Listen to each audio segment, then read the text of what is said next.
Sure.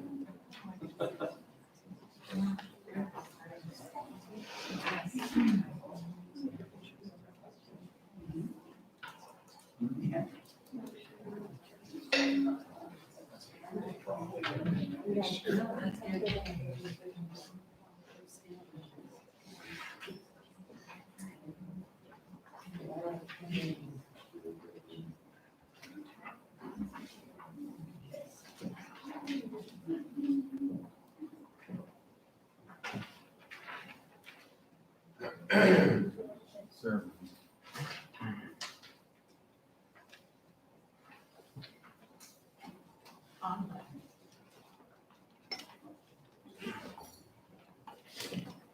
And I need to talk this part of tonight, finally on that.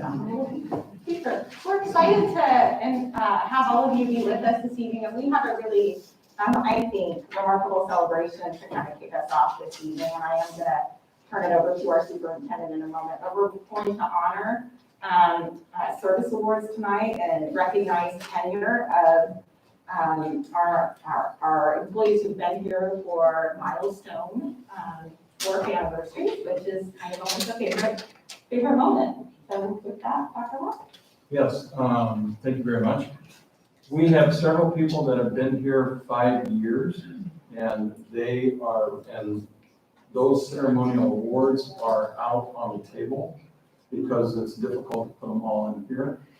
But as you can see, there's quite a list. I will not go through all of the names, but if you're a 5-year employee, would you please stand and be recognized at this time?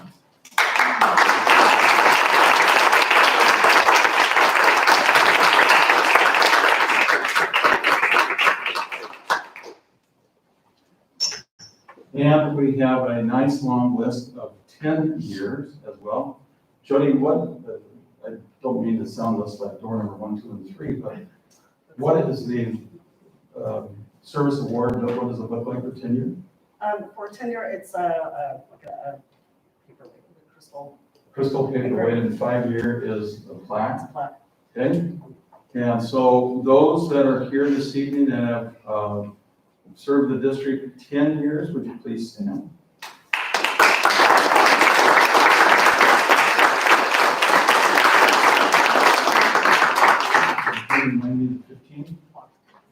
The 15-year award winners receive a clock from, it's not to tell time per se, it's more ceremonial.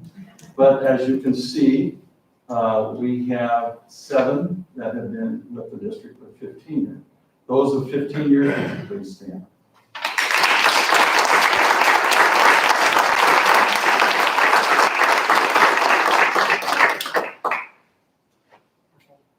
Now, 20 and 25 years. The 20-year service awards, Candy Delancey, Don Kutra, received a red apple. And is either Don or Candy here this evening? Do not see them. And we do have 2 in 25 years. And I know one of those is here this evening. And they received a bell. It's gold, so it's on a plaque. And I know Connie Burgers is here. Is Jen here as well? Connie, would you please stand?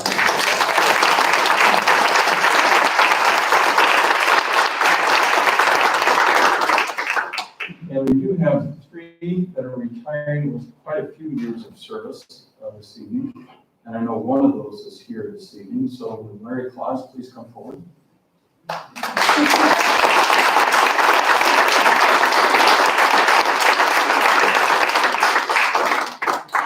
And Larry, Board President Calderon has a watch for you, and I would like you to open that up. Normally, we give a gold watch, but I think you pull that tab, you have to watch. It's not a trick. If you open that up, that watch is a little bit symbolic of your work. Is Very it not? nice, very nice. That watch is wood. The wood grain watch.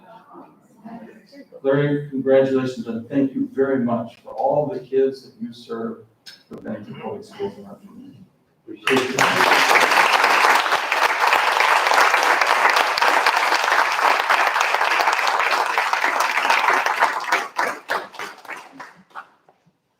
Thank you, Dr. Baldwin. That concludes the awards ceremony. All of the others, you have those awards. We will get those out to those people this week. Well, I know I'm not the only person that sees the names of those remarkable leaders and educators and blinks and thinks, oh my goodness, what just happened to all of those remarkable years and the investment that all of that represents? And from a personal standpoint, thank you for investing in Calderon kids, but I know I say that on behalf of lots of folks in this room who you all invested in over the years. So thank you for that. I think that's a celebration. Is always a lovely way to start out evening. We want to welcome all of you. Thank you for being here. We welcome our neighbors, our educators. I don't know if we have any students tonight, given that they're counting hours now, right, until the last day. We've had commencement, but and thank you all for being here. And we always begin our time when we are convened as a board for business by asking you to share your perspectives and your thoughts and your ideas and your concerns with the board prior to beginning a set agenda of work. So we're delighted to do that. We appreciate that you all have, who would like to speak at the loud forum. If there's anyone who didn't see this when you walked in, that you would like to address the board, there's of course still time. These yellow sheets are sitting on the back table, and we invite you to grab one of those. Just a few things about what we call open forum, which is again our invitation to have you come and share your thoughts. We don't engage in dialogue because we are convened as a forum of the board concerning the item that you may bring with us. But we do hear you, and if there is a question that you have that you bring also, we'll be sure that one of us or one of the appropriate administrators follows up with you to respond if that's needed or appropriate. We invite you please to help keep that time to 5 minutes. I'm going to go ahead and be a little bit of a stickler about that because we do have a pretty packed agenda this evening, so I'll just give you a friendly, you're at 4 or you have 1 more minute. You have 3 minutes left, 2 minutes left, 1 minute left. I don't have a stopwatch, but we will not give you less than that 5 minutes. So just please be mindful of that. We also request that you please be mindful not to say disparaging things or bring negative comments concerning any individual employee of this district, simply because there are processes by which we need to follow through in case there is a concern of that nature. So we ask that you be mindful about that. Mr. Byers, anything that I missed about that? No, so. Good. Well, with that, thank you for those of you who have shared a form. Again, if you would like to fill one out, go ahead and bring it right up. Is Ashley ready to speak? Is that true? Are you good? Okay, we have asked you to please come to the table, not to put you on the spot, but it just allows us to kind of maintain some good order and make sure that you can be heard. So welcome, Ashley. And we'll have Ashley, and then next will be Jen. That's okay. Yes, perfect. Thank you, Ashley. Welcome. Thank you. Ma'am, would you state your name and address? Yes. Yep. Ashley Bryant, address is 15206 Craig Circle, Bennington 68007. And thank you. Forgive me for, I promise I will not interrupt again. Just wanted to be mindful too. I believe we are streaming. Rob, just want to make sure that's correct. So you know that we're streaming. So we have guests in the room and we have guests that might be virtual over Zoom. Just wanted to help everyone be mindful. Sure. Welcome. Hello. My name is Ashley Bryant. My husband and I are the parents of 3 children that attend Bennington Public Schools. And first of all, we do feel very fortunate to be in the Bennington Schools system and community. We just have some concerns about coming back to this fall in 2021, wearing masks, the children especially. I'm not only a mother of 3 children, but I also have my bachelor's of science in nursing and work at a major medical facility here in Omaha. As a medical professional, I am against children wearing masks. Not only is wearing masks weakening their natural immune systems, but it's also increasing children's risk of anxiety, sleep problems, behavioral disorders, germophobia, which is a pathological fear of germs. Since March of 2020, there's been an increase in domestic violence, isolation, and deprivation. The children are missing out on emotional closeness and normal human contact. I think about these poor kindergarten students who spend their first entire year of school in masks. They do not know what their friends look like without a mask. They do not know what their teachers look like without a mask. And they're missing out on normal human emotion known as a smile. These kids now may be afraid to go to school without a mask because we have installed into their brains that they have to wear a mask in order to be safe. You do not have to be a medical professional to know that the death rate in children from the coronavirus is very, very low. According to the CDC demographics trends of COVID-19 deaths reported in the United States, children between the ages of 5 and 17, the death rate is 0.1%. It is so low that it is unreadable on a grid. You don't have to be a medical professional to have common sense. It does not make sense for children to be wearing masks during school. If families feel uncomfortable to go to school with a mask or without a mask, there are options to do so through remote learning, and that is their choice. Last fall, people were concerned about protecting the teachers, which lots of my friends are teachers here in the school system, and I want to protect them as well. But today, we all know that the teachers have wanted to be vaccinated in our school district have done so. So let's be logical. There's no reason or science behind children wearing masks coming into the fall of 2021. And today I'm asking you to be a leader for our children in our community. Thank you. Thank you, Ashley. Appreciate your being here. Thank you. Jen, if you're ready, you could be next. Then after Jen, Mr. Brian, J.R. Brian. Welcome, Jen. Hi, good evening. I'm Jen Dick. My address is 16426 Ballman Avenue. I come today, I have lived here in the district for over 13 years now and have witnessed the growth of our community. We did not choose to live within the Bennington School District because of the house we found or how close or far it was from our employment. Jeremy and I established our home here so we could provide our 2 daughters with an excellent educational experience, both inside and outside of the classroom. We love this community and have been active members in many things within the community over the years, as well as our daughters. As Valerie Calderon mentioned in response to my email last week, as you know, we welcome you to voice your concerns and others at the open forum portion of our regular meeting, which is now scheduled for next Monday, May 17th, 2021 at 6 p.m. I am well aware that I can speak in the open forum portion, but let's be honest. The school board has not included this in the school board meeting. The school board allows the open forum prior to the start of the meeting so that no discussions can take place. As a reminder, this open forum should be included in the actual meeting according to the Nebraska Open Meetings Act. I, as my husband, have submitted various emails to the 6 of you board members. And my husband has addressed the board at previous meetings stating our concerns on how this board is conducting themselves. I have heard and read that the Facebook page my husband and I have developed named Bennington School Board Transparency has been a site dividing our community. As of today, we have over 420 members whom have requested to be a member. Our Facebook site has facilitated the sharing of facts that unfortunately are true and very disturbing to our community. It is the mere fact that myself and others within the Bennington, As many of the 6 of you school board members have pointed out previously in an email response, statement to the board, or posting on Facebook, you are neighbors and parents of this community. It is the mere fact that myself and others within the Bennington community are appalled by the lack of action demonstrated by this board to follow laws, standards, policies set by the National School Board Association, Nebraska Education Transparency Act, or the Bennington School Board's policies themselves.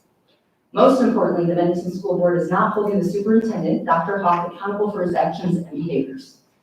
Instead, tonight, the school board is scheduled to approve another 6% raise for our superintendent, Dr. Hawk, and extend his contract in closed session. I do not understand why the school board is even discussing a raise, let alone a 6% raise for our superintendent, Dr. Hawk, and extend his contract in closed session. And contact extension is I do not understand why the school board is even discussing a raise, let alone a 6% raise, and feels a contact extension is warranted after the pandemic with COVID and his lack of integrity in leadership. Why would the school board approve a 6% raise when Dr. Hawk failed to address the concerns of several parents resulting in the Title IX lawsuit against the district? When the Booster Club offered to purchase over $100,000 digital scoreboard with a curriculum that Dr. Hawk misrepresented the school policy existing that prevents advertising. I'm very glad for the board to hear your perspectives around the superintendent's contract, which is public and part of the necessary transparency Thank you. you're referring to. I would like to pause for some input concerning his performance that you're speaking to now, and I'll be right back. And your time has stopped, so you're going to get all of your time to finish when I come back. You would like to do what? Get counsel on the couple of concerns concerning the performance of our superintendent. I'll be right back. Well, this isn't part of the meeting, so, because we're not following the open door. We are a quorum of the board, and as such, we are. This is all stuff I've shared with you in the email previously, all 6 of you. Thank you. Just one moment. Sure.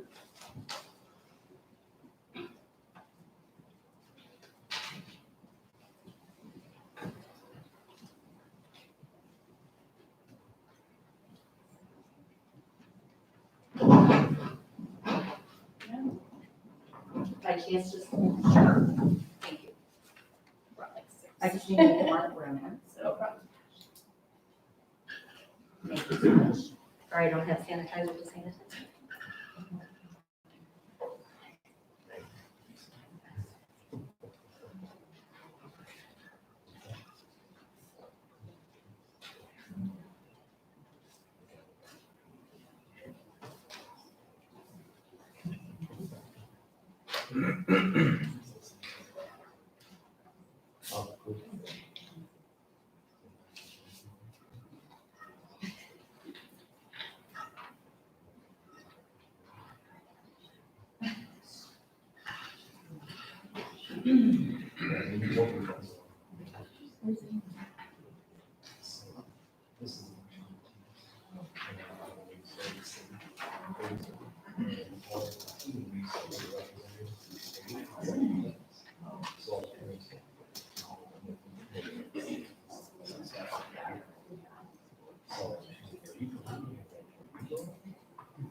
I greatly do appreciate your patience, and please go ahead and you have 3 minutes left, so please continue. So I will repeat because I was interrupted to go back to where I was. When the Booster Club offered to purchase a more than $100,000 digital scoreboard and curriculum for the high school, Dr. Hawk misrepresented the school policy existing that prevents advertising. Come to find out that, as Mark Byers reported in last month's school board meeting, no policy exists. Why has there been lack of compliance by the school board with the Open Meetings Act and Superintendent Pay Transparency Act that is currently under review by the Attorney General? Why isn't our school board holding Dr. Hawk accountable? Why? From what I've witnessed, only the board member, Tim Dreesen, and I thank you, has raised concerns, voted no to formalize March meeting minutes due to objections. Better yet, why aren't the 6 of you being held accountable for your failure to comply with the laws, standards, and policies set by the National School Board Association, the Nebraska Education Transparency Act, or Bennington School Board's own policies? As a reminder to the board, the Nebraska Attorney General has indicated that although you may talk about sensitive information when discussing Dr. Hawk's evaluation, this is not a valid reason to go into a closed session. The Attorney General has indicated that it interprets this statute to permit the evaluation of staff in closed sessions only when the discussion will include information that is negative or damaging. That a closed session is clearly necessary to avoid needless injury to the employee's reputation. I can only assume as Dr. Hawk receives annual salary increase well above the norm for our superintendents in this area, the school board does not anticipate any discussion that would be considered negative or harmful to Dr. Hawk's reputation.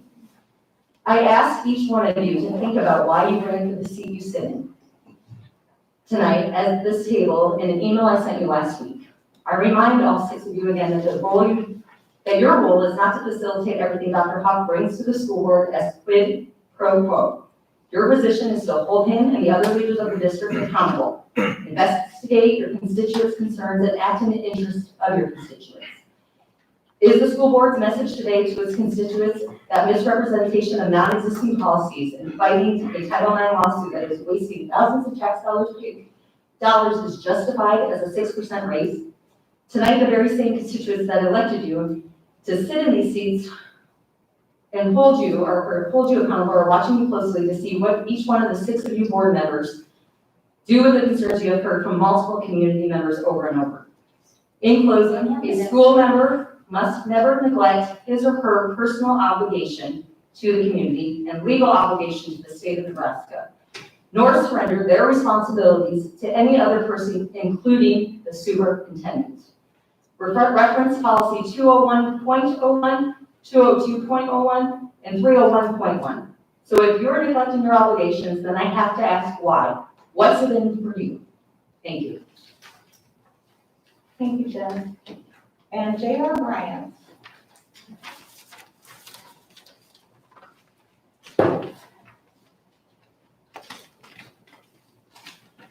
Welcome. Thank you. J.R. Bryant, 15206 Craig Circle. My name is J.R. Bryant. I'm the father of 3 children in the district, and a small business owner here in Bennington. We chose to relocate to Bennington because of the school district and the small town values. We've been very pleased with the schools, facilities, and especially the teachers. The teachers are what makes this district so great. I'm here today to voice my concern over the possible mandate of masks in the upcoming school year. I'm strongly against this for many reasons, mainly because of the emotional abuse it puts on our kids and the fake fear it has installed in them over the last year. When researching the positives and negatives with children wearing masks, the negatives highly outweigh the positives. The masks are teaching children to fear the presence of others. The masks teach children to not smile. They don't know what their classmates look like. It strips away so many learning experiences that develop communication skills, including reading others' emotions, receiving a smile. Not allowing these kids to express themselves through smile and facial recognition is not right and can delay their development. None of the science backs us up. We've listened to science for a year. None of it backs it up for children to wear masks.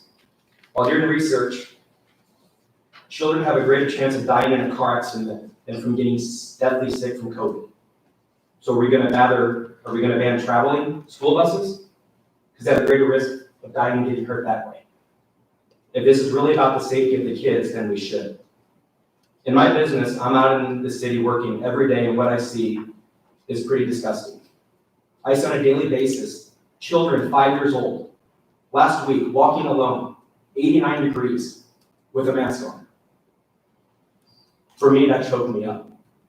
They're getting to a point where they don't know when to take it off and when not to.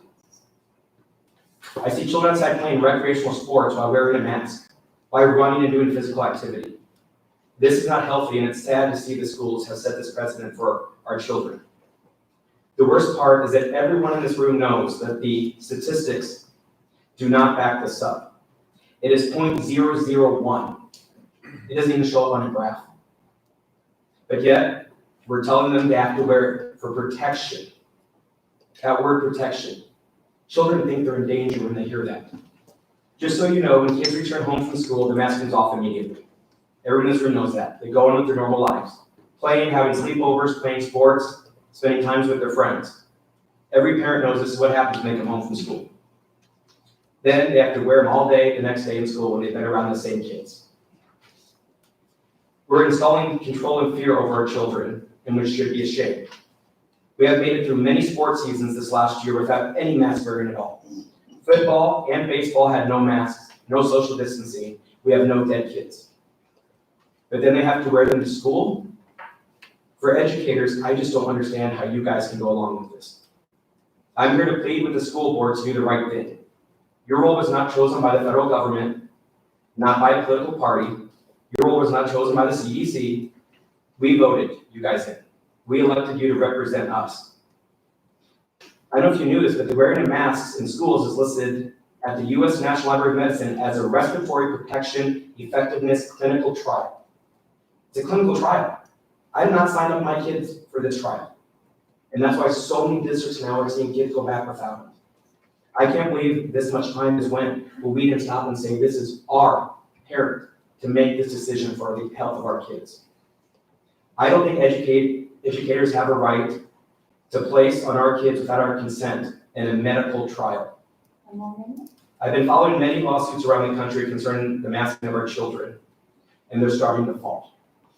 As a small business owner, I love this district and the schools, but I will no longer sponsor any of the Bennington Foundation or events that I generously donate to if this mask mandate stays in effect for our children.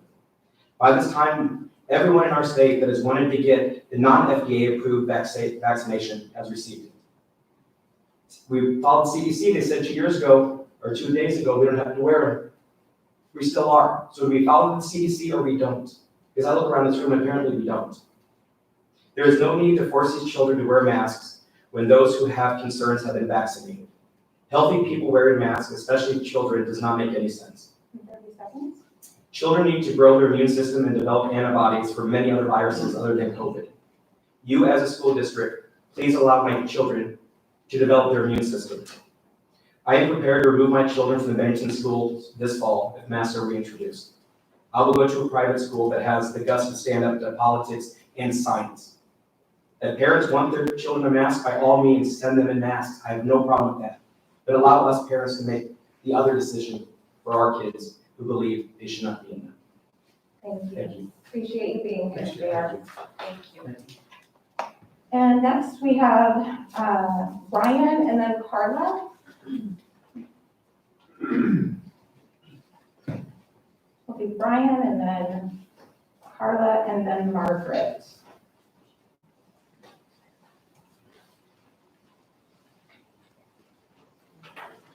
Welcome. Good evening. My name is Brian Kimmel, 16315 Craig Avenue. I'd like to address the board about the useless face diaper. Months ago, there were stories in the news about countries like India and Japan and how great they were doing with their COVID situation because everybody there wore the face diapers. And yet now the news is decidedly different in those countries. Japan's doing emergency lockdowns. India is the global hotspot right now. It's a smoldering pile of ash. So if the face diaper works, why doesn't it work? What is the evidence that shows that they work?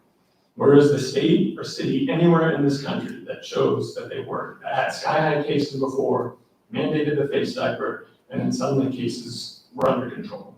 That doesn't exist. We're just the opposite. Where is the state or city that let the mandate lapse and not have sky-high cases? I'm looking at Texas. That doesn't exist either. If they work, why don't they work? You can look at Omaha. Mandated the face diaper last August. Cases continue to rise straight up through the end of November, early December, and have come down since. Your own COVID dashboard numbers on the school website shows the exact same thing. Start of the school numbers were low in August. December, November, January are high and come down again. That's cold and flu season. People are indoors, they're not getting fresh air, sunlight, have low vitamin D levels. If they work, why don't they work? We know they don't work. We've known for 100 years they don't work. They tried it back in the original flu in 1918, and they found they don't work, which is why we haven't worn a face diaper every flu season for the last 100 years. If they work, why don't they work?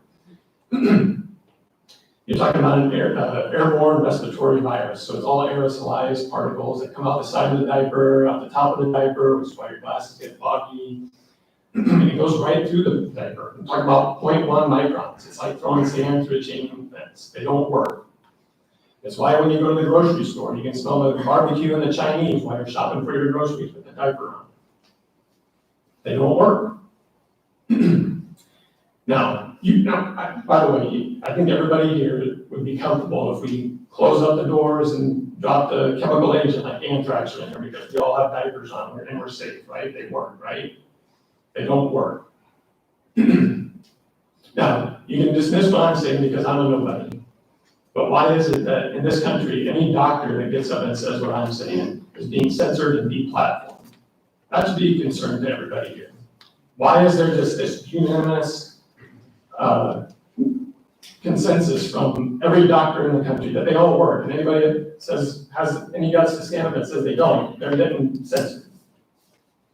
This is insane. You have a nurse in New Jersey who was suspended a couple weeks ago because school nurse stood up and said, not only does the face diaper not work, but they're harming kids, and she's been suspended.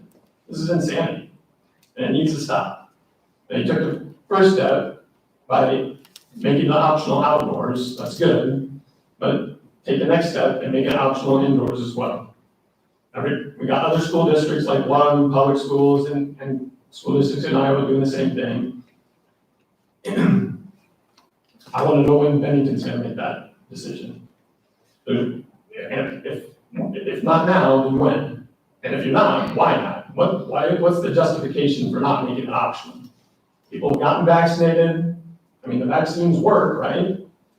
Numbers are low. So health budgets has never been overwhelmed. Kids aren't vectors for the virus. Kids aren't even at risk from the virus. They're more likely to be struck by lightning than to die of COVID. So if not now, then when? And if not, why not? I thank you for your time. Thank you, Ryan. And Carla? And then Margaret. Thank you. I was just about to say, I think that's the last one I have, Ms. Christie. If there's anyone else, please do bring it up. Welcome, Carla. Thank you. My name is Carla Searcy. I live at 7811 North 154th Street. I have 3 children, and we've been in Bennington for 18 years.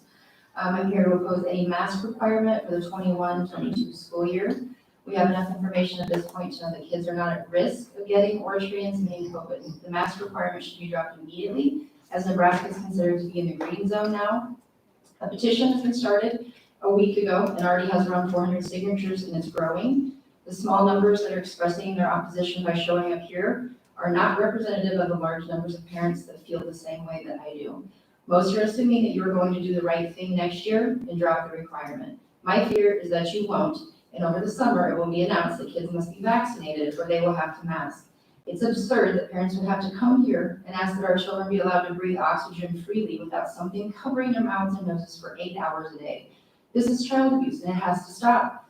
Vaccines and masking fall under the realm of healthcare. Schools and school boards have no business being involved in a student's healthcare. That's a private matter between a parent, a student, and their doctor. These masks are worn by our children all day long, solely in an effort to appease the minds of adults who have chosen to not educate themselves. I'm no longer willing to overlook my child's physical or psychological health for the convenience and grandstanding of political posture. It's gone too far.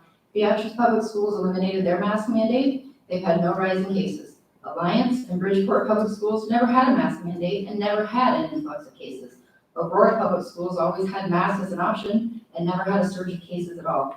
Kearney and Seward have now dropped their mask requirements in schools as well as many others around here, especially Class B schools that we go up against in sports. We show up and we play them without masks on. They're not wearing masks at school either. The examples are there, the science is there, and I and so many of my fellow parents respectfully demand that you act accordingly. Do the right thing for our kids, take the masks off of them, they cannot get these years back. Thank you. Thank you, Carla. Margaret, and then Christy. And I believe those are the only ones I have, so if there's anyone else that'd like to address the board, please do, feel free to bring up. I know you. Welcome, Margaret. Thank you for letting me speak. Margaret Higland, 14806 Grave Street in Bennington.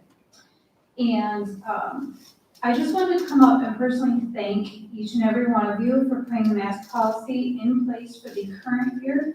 I cannot imagine how much feedback you all have gotten. And, but I want to thank you for making it possible for those with compromised immune systems to be able to be in school Because of this policy, my son's doctors have told me that he can be in school. He is a kindergartner, is a weakened immune system due to kidney disease. And while we could have held him back from entering, we chose not to because of the mask policy that was in place with the encouragement of his doctors. School is what he needs socially, emotionally, and academically. So thank you for making it possible for him. That's all I wanted to say. Thank you. Thank you, Margaret. And next is Christy. Christy Hogan.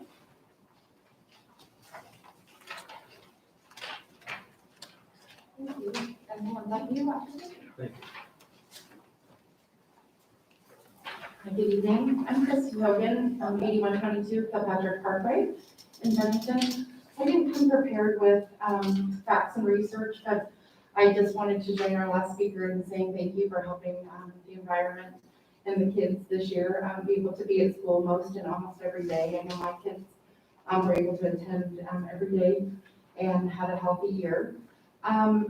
It's been so emotional, it's been such a difficult time for everyone, educators, parents, and those making decisions, and our kids and the emotions. And I heard those of you that spoke so well about your stance on things, not wanting to have masks for the coming year. Like I said, I didn't bring research, but I do want to say that I work in the healthcare system. I take care of children, and I saw many kids that have been sick with COVID. Many kids who were deathly ill with COVID.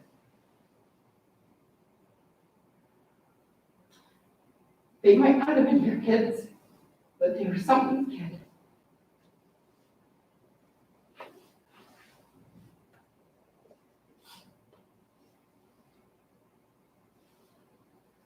And I just want to say that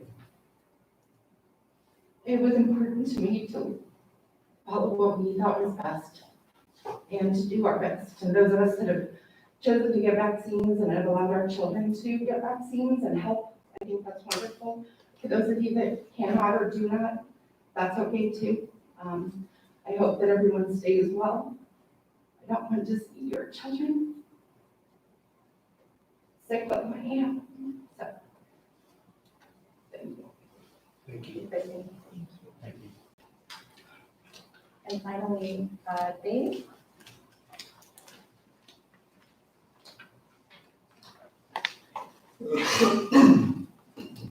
Welcome, Dave. If you wouldn't mind, just state your name and address for us. Yeah, Dave Sukron, 15701 Craig Avenue, Bennington, Nebraska. I think a lot's been said this point so far tonight, stories from both sides, but I'm going to kind of put out one number, and that number is 287. I'm going to circle back to that number here in a second. I've spent my entire career in sales. One of the things you learn pretty easily is that communication is at the highest of importance when you're dealing with sales, because you're dealing with people. The masks have taken away that ability for these minds that are just molding right now. They're learning, they're figuring things out, they're running daily experiments. We're stripped them of that. And I know that there's sad situations and there's hard times that's going to come with this. It's a disease. It's real. It's not that it's fake, it exists. There's always going to be problems. There's always going to be situations that come up that are not going to look good. But the overwhelming majority of people are just fine, especially kids. I want to talk about the city of New York, or the state of New York. The only reason I want to do this is because I want to paint a quick picture of what this has been. This has been a novel coronavirus, which novel means new. We didn't have treatments. We didn't know what this was. We had to make early decisions. We had to make fast decisions, and we did that. It's been well over a year now, and it's like people don't want to move on from the initial knee-jerk decisions that needed to be made. On April 10th, 2020, the state of New York, and I just want to also say the reason why I'm using the state of New York is because there's one place that has had two massive waves. It's the state of New York. It gives us a clear picture of start to where we are today. So on April 10th, 2020, the state of New York had a 7-day running average of 10,794 new cases reported. That represents the highest point of the first wave. It's a lot of cases. On April 14th, 2020, the state of New York had a 7-day running average of 974 deaths daily. It's a ton of deaths. I'm not here to paint this picture as that bad things haven't happened or that it has been easy. But on the second wave, on January 12, 2021, the state of New York had a 7-day running average of 14,791 new cases reported. That's a 37% increase in new cases on the second wave. It was harder hit on the second wave than the first wave. On January 21st, 2021, the state of New York had a 7-day running average of 198 deaths, 776 fewer daily deaths, a decrease of 80% by statistics. This is a disease we didn't know anything about, we do now, and it's treatable. We've learned how to treat it. People aren't being as affected. Some additional statistics from the CDC that I pulled this morning. 80% of all deaths, 80 and over population. Average life expectancy is 78. 49.1% of all deaths were people who had pre-existing conditions, hypertension, diabetes, and Alzheimer's. The average person has 2.7 comorbidities. Total US deaths among people of the age group of 0 to 17, 287. That's the number that I'm concerned about. When we're making these decisions that happen to kids wearing masks in the developmental time of their youth, I get it, I'm not heartless. I mean, it sucks seeing, reading, hearing these numbers, the sad stories. But the one thing I realized dissecting these numbers, and I spent a lot of time doing it, is they're pretty small in comparison to life's other risks. And we're treating this as this is the sole situation that we're having to deal with day in and day out. And it's unfortunate because if we look at this from a risk analysis, we're taking the opportunity to grow and learn from the majority of kids for the sole reason to treat this public outrage that I don't think should truly exist by the numbers that I'm reading. Thank you. Thank you. Thanks, Thank Dave. you, Dave. I think I've invited everyone who hoped to address the board. Is there anyone that I missed? And apologies, I would like to take just a quick 2-minute breather before we commence with our agenda. Just 2 minutes, leaders.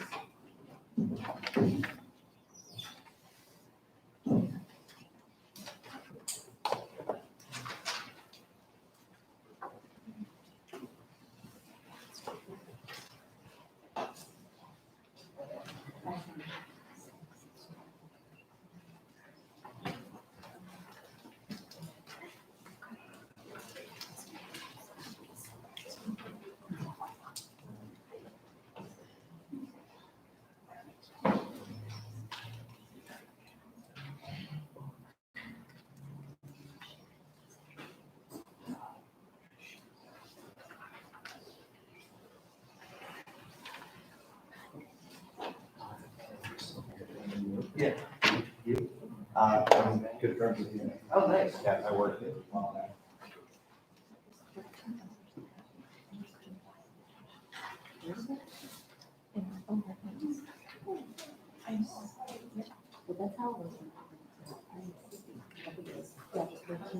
You went to Ames, right?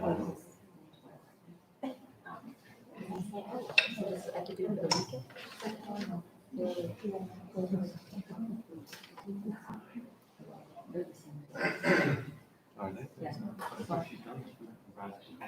But they were the same.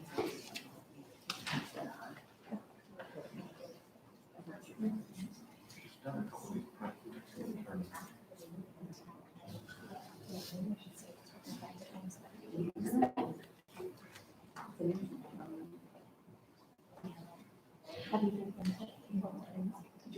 We went to, that's. He was part of. We went there, they told, not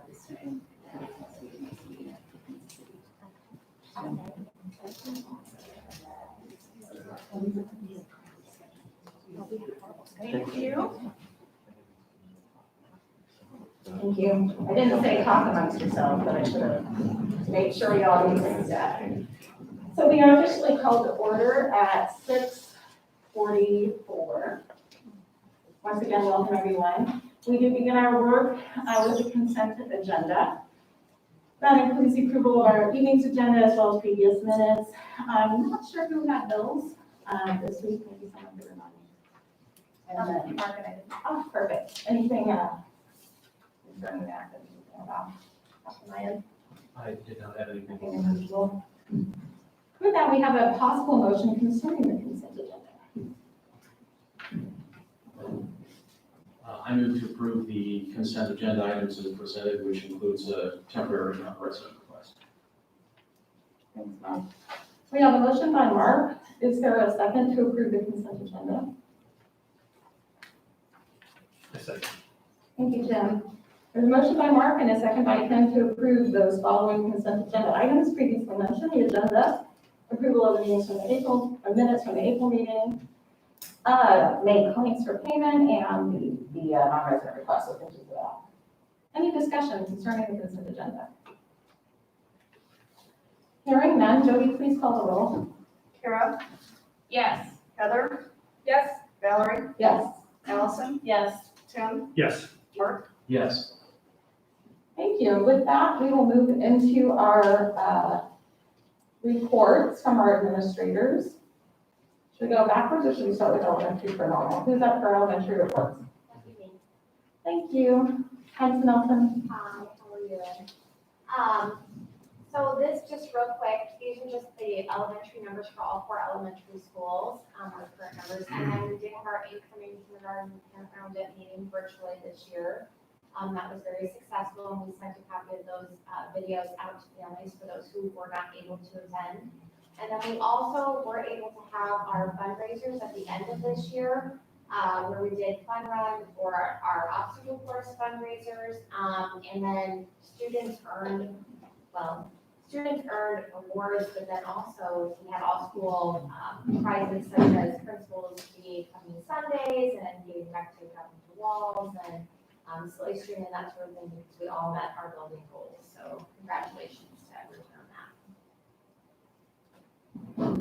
Thank you. Any questions from the board? From the Nelson or others from our elementary leadership team? Thank you for that. Mr. Hopkins, do you have a middle school report for us today? I do, yes. Just a couple of highlights.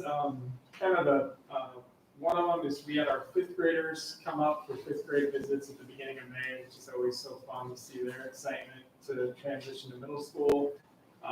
So those went very well. And then we have the other end of it. Wednesday night, we have our 8th grade celebration for 8th graders. We did not get to do that last year with our 8th graders, so we're really excited to do this year on our campus. So that will be fun to look forward to. And last week we had Miss Stroberg does so great with our art department. She has an art extravaganza every year, and we had over 100 parents come through last week. I think it was Tuesday night, looking at the art and the work that those kids did this year. So just some highlights from the middle school. So any questions? Questions from the board? Thank you. Thank you. Dr. Bennington. The first thing I'll just take a look at is the projected enrollment for next year. This will be the first time we've had 200 students per class in all 4 grades at Bennington High School. So 957 is what we have projected now for next year in August. And although our freshman class is a little bit smaller next year than it was this year, our 12th grade class is going to go from a graduating class of 165 to 218 next year at the high school. So it's a big jump. Important dates that are coming up. Obviously, Friday is the last day of school, the 21st. Summer camps, waves, workouts, band and choir lessons will start the following week on May 26th. Summer school starts on June 7th, and we're actually running 2 sessions of summer school this year. So we'll have a session in June, and then we will start our second session of summer school July 7th as well, and run that through the month of July. So just a few highlights on some things that are starting at the school this next week or 2. I think, appreciate that. It's been a busy week, for all of you educators and a lot to celebrate as well. And thank you for getting us to this point of the school year and so many things to celebrate with our kids for sure. I think next we'll have our student services report. Peyton, would you like to share that with us? Yeah, I have a few highlights in there. The one that I will bring an extra highlight to is under special education. So Mr. Dean Wood, who is our life skills teacher at the high school, was nominated and earned a Cox Education Hero Award this year. So 50 educators did that, and he was nominated by several families. This is only his second year, so just a reminder that in such a short time, what a difference you can make for so many children's lives. So that is my highlight. Thank you. Congratulations. Dr. Moody. I'd like to highlight for you tonight assessment. We are closing our assessment window. We have successfully completed state testing. A big thank you to our remote families who had to come in school to participate in the state test. We had our lowest participation level that we've ever had, but we were still at 98% of our students participating in state assessments.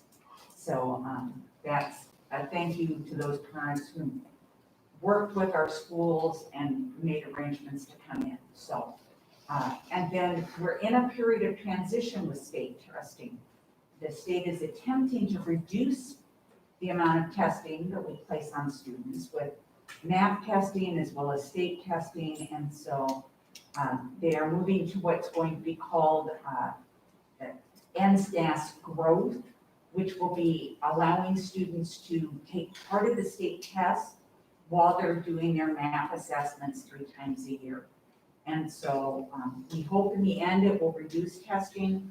We won't see those benefits for a year as they get this new benchmarks established for the state. But down the road, it'll prove to be a much better situation for kids with less testing. So those are my highlights tonight. Any questions I can answer for you? Thank you, Dr. Hogan. Hearing none, Dr. Hawk, superintendent notes. Excuse me, we talked about the first one at the beginning of the meeting. Construction, as you can see, is back at 156th Street. Keep in mind that that should be done for the start of school. And the foundation will be working out of, I believe, 2 buildings for summer school this year. And many others. One of the others I want to highlight is there are many ways to gauge the success. And looking at it, we've had close to 500 people apply for jobs here. We'll have probably closer to 50 new staff members as we enter the 2021-22 school year. And we are helping with Bennington Days as they are planning their events. And we welcome that back and the use of facilities to help in that regard. Any questions? Dr. Hoff, I might have just missed something, but I want to acknowledge Mrs. Chris Melvin too. I didn't see her up at the screen when we highlighted those teachers' retirements. There are others that have been in that, but the policy says, or practice, I should say, has been 20 years for the awarding of that watch. And therefore, that was the reason that she was not on that at this time. But there are several others that are retiring that have less than 20 years in our district as well. Got it. Thank you. Yeah. And I just want to note one thing on behalf of the DC parents. We had 2 groups of kids go to DC and so thankful that that ended up happening. I know that was not easy and Ms. Fitzgerald did an awesome job as usual. Right, Ms. Fitzgerald not only took last year's group and this year's group. Yes. And she did a turnaround and did well. So congratulations to her. Is that the first time there were 2 trips there? I That is thought there was, because but I wasn't sure. we had to cancel last year. We doubled that. So it's very much appreciated though that they were still able to go to DC. Thank you. Thanks, Karen. Anything else from the board that you're wondering about or would like to visit about with our administrators before we move on to our committee reports? I think we do have a little bit of report out from at least two of our committees. Curriculum did not meet in the last month, but we did have meetings for our other two standing committees. Building and finance? Yeah, Yes, Mark? sure. Building and Finance met with the Booster Club regarding the video scoreboard. Appreciate their facilitation of a presentation on that. Had some further discussion as a committee on how to advance the decision-making process on that. There is some advertising policy development that we've got scheduled up in conjunction with our policy review and some other prioritization of athletic facility proposals that we're considering as well. So we'll continue to work on that, and our aim is to have information in front of the board to be able to make a decision on the video scoreboard by the September meeting.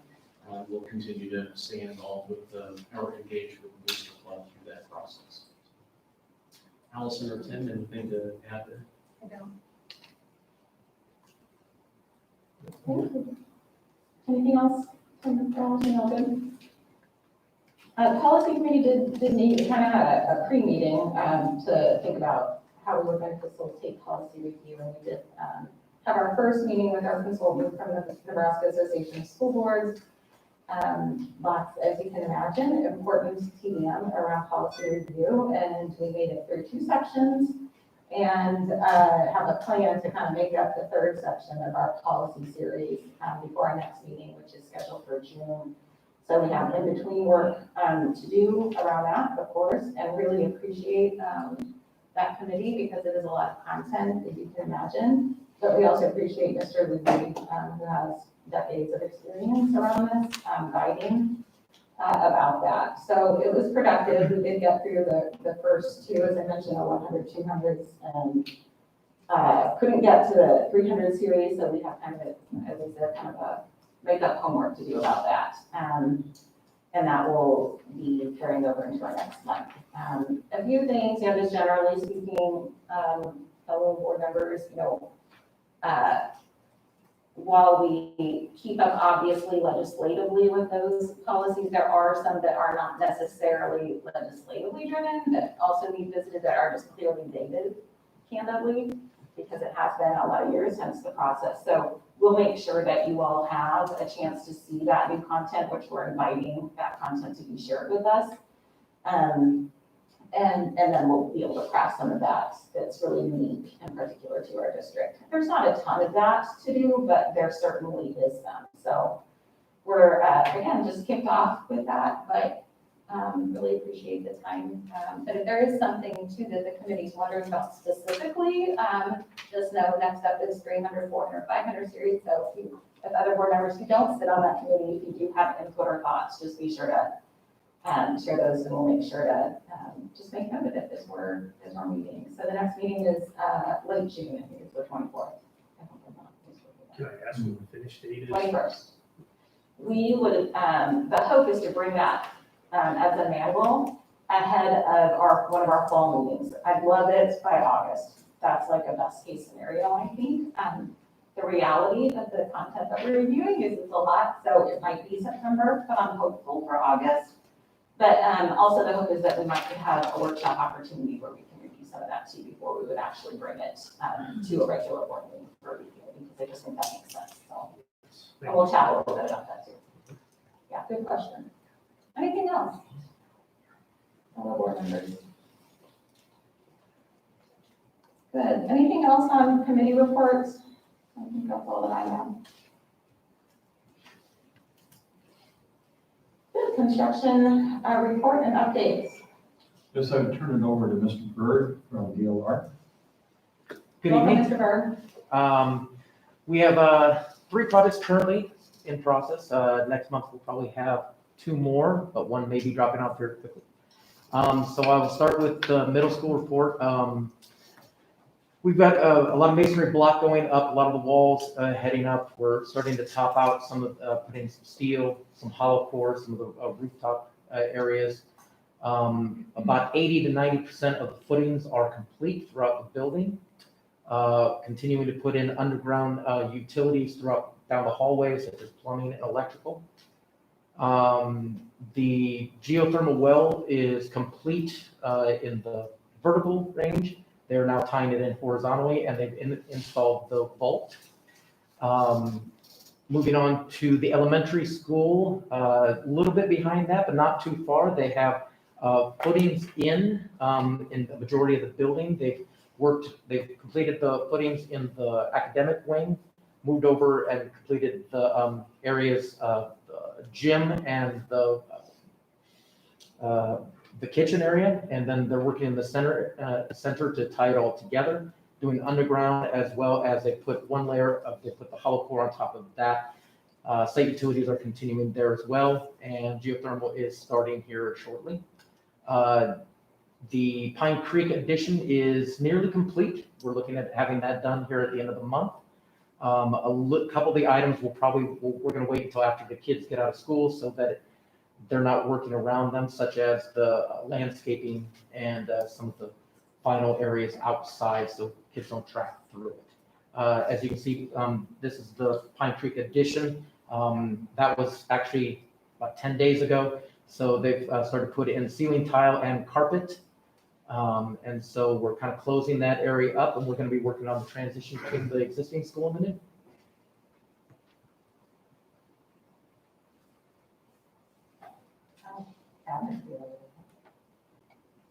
Yes, lots of casework. I'm not sure what it is about that video. Oh. Thank you for that. Any questions from the board, Mr. Bird?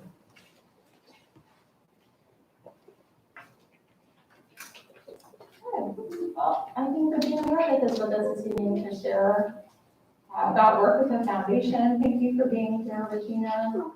Appreciate that. Excited to hear about this for kind of one of our spotlights. Do you want me to do this? Please. Thanks. Just trying to pull up there. Hang on.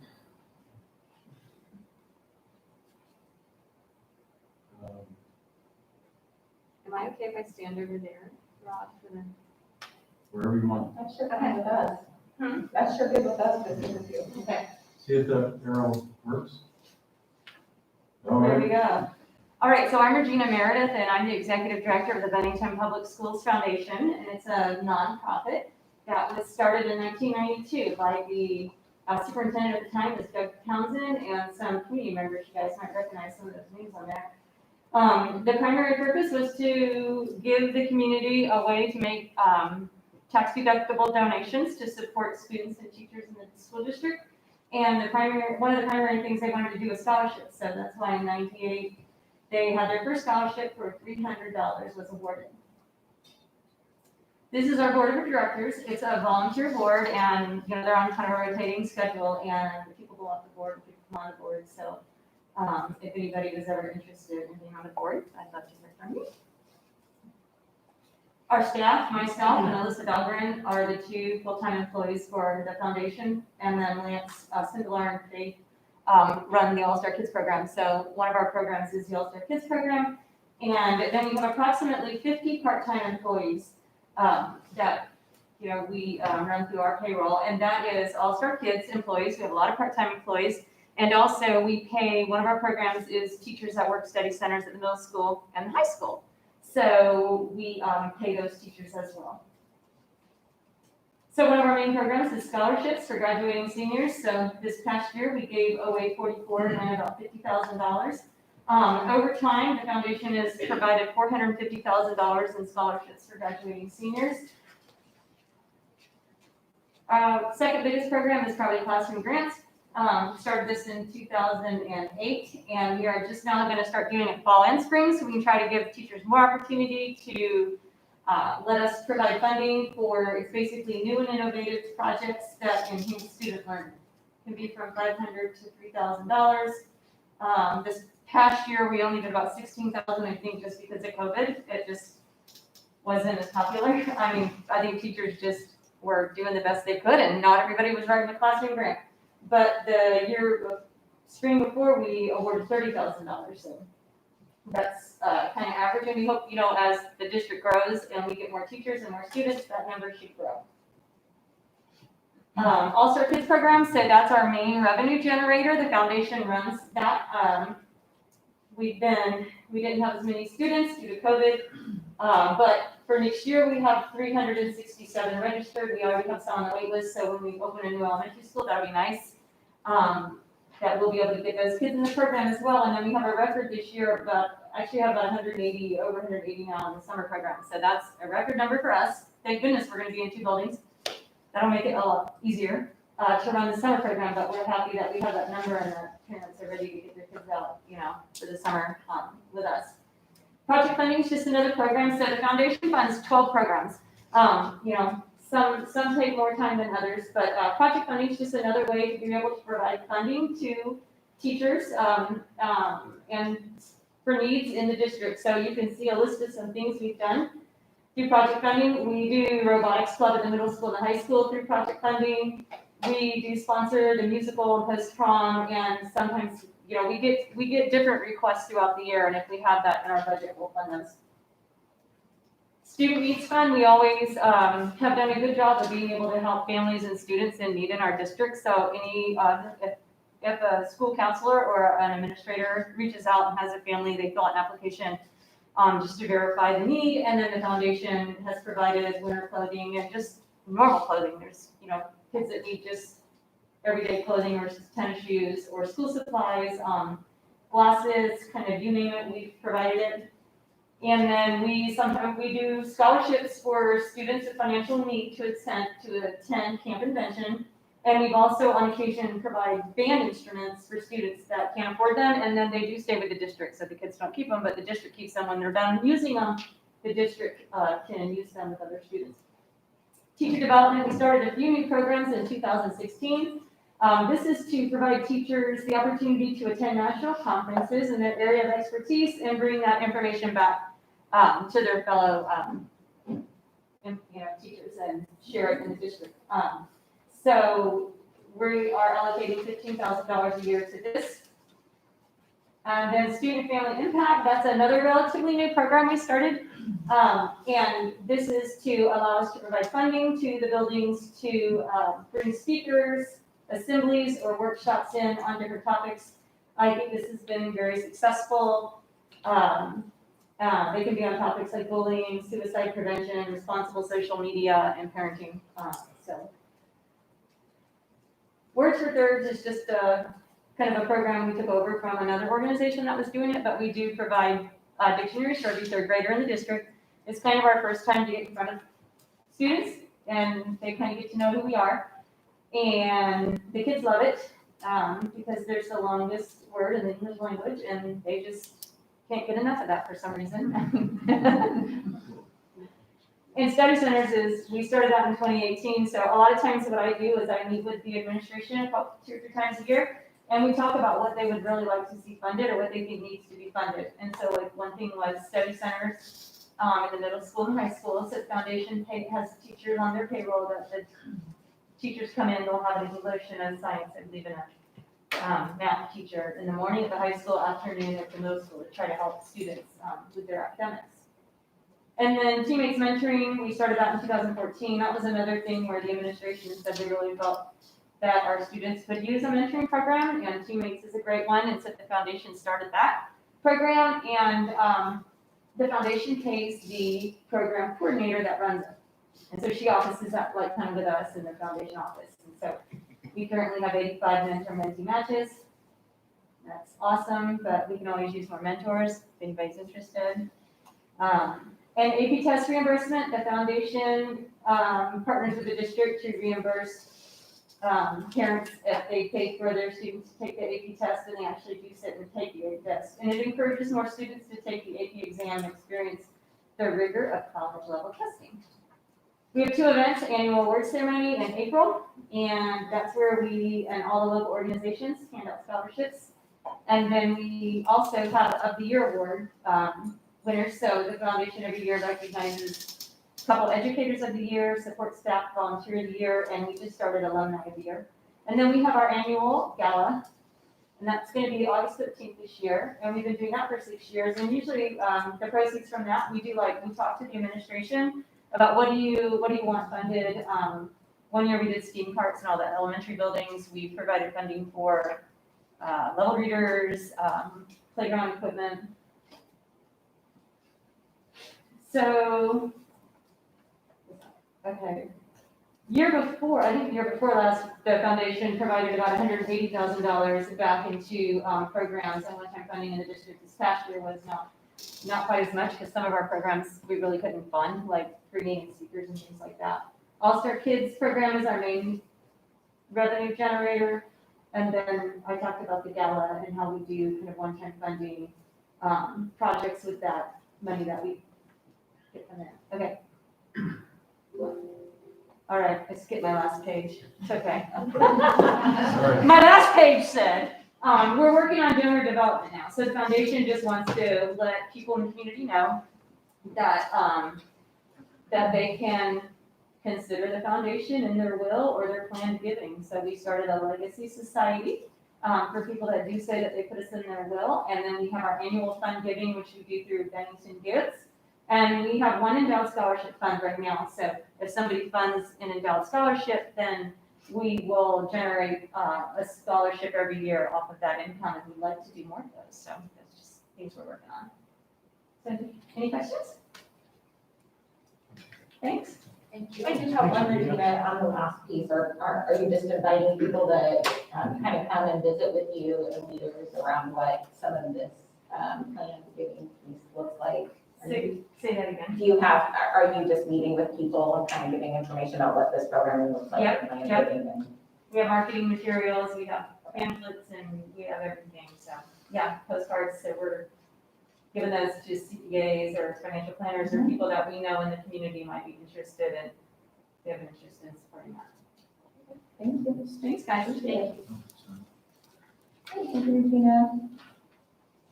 And I think we do have, we do have our good lobbies. Is Ms. Plucker joining us this evening? I believe so. No? Okay. Anything in summation that you think the No, board needs to be aware of about that? We're entering the last days of the session, so there are a lot of bills that are in final reading.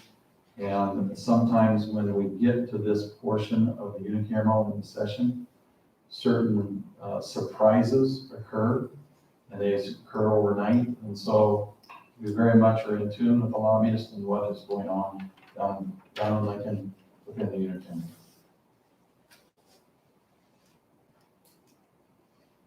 Any feedback or wonderings from the board? Thank you. I think we get to hear from our educators next around science in our K-12, across our K-12 buildings. I'm going to give you an updated report on the progress of our science committee. We have been working this entire school year on reviewing our science program, our curriculum, and preparing for an upcoming year. So each department, as we work, looks at our mission statement for our district and then translates that for our own subject area. And so the mission statement for our science teachers across our district is to build that scientifically literate students who are prepared for the demands of college and career and be productive, responsible citizens of our world. So through that science. We have lots of belief statements that pertain to pieces of the instruction and the curriculum that involve in science, from making sure that we're aligned to state and national standards to the different pieces that we'll incorporate into our teaching and learning. The state of Nebraska over the last couple of years has really set out a clear purpose and vision for what they hope science in Nebraska will look like. So they have a purpose statement that we flow our work through and make sure that we're aligned to and make sure that we honor that, the big picture from the state as well. Because they've done a nice job keeping it very much in tune with Bennington's feelings and response to how we believe science should be taught. Their vision statement really is pushing the equity so that all students will be allowed and be developed as literate in science and be able to gather, analyze, and communicate in their information from multiple resources. They also have built a mission statement for the state in science education. And so much of that really talks about making sure that we have kids ready to make that leap to wherever they hope to progress to, whether it be college or up to the career, and have those great skills as problem solver and a questioner and a deep thinker and a critical thinker. Along with that, we have been working with the state standards that have 3 very specific areas that we have to cover: the science and engineering practices that we need to incorporate from the kindergartners all the way through high school. The core ideas is the science that we need to cover with kids and make sure that they have these pieces. That list of scientific topics is shrinking so that kids have a deeper understanding of the science behind it now. And then the cross-cutting concepts are pieces that we can teach in science or in lots of other subject areas as well. For example, patterns. We teach that in math as well as in science. We also teach cause and effect when we're reading, whether it's social studies, whether it's science. So those concepts cut across all subject areas when we're working. This is the table. There are 15 topics down the left-hand side.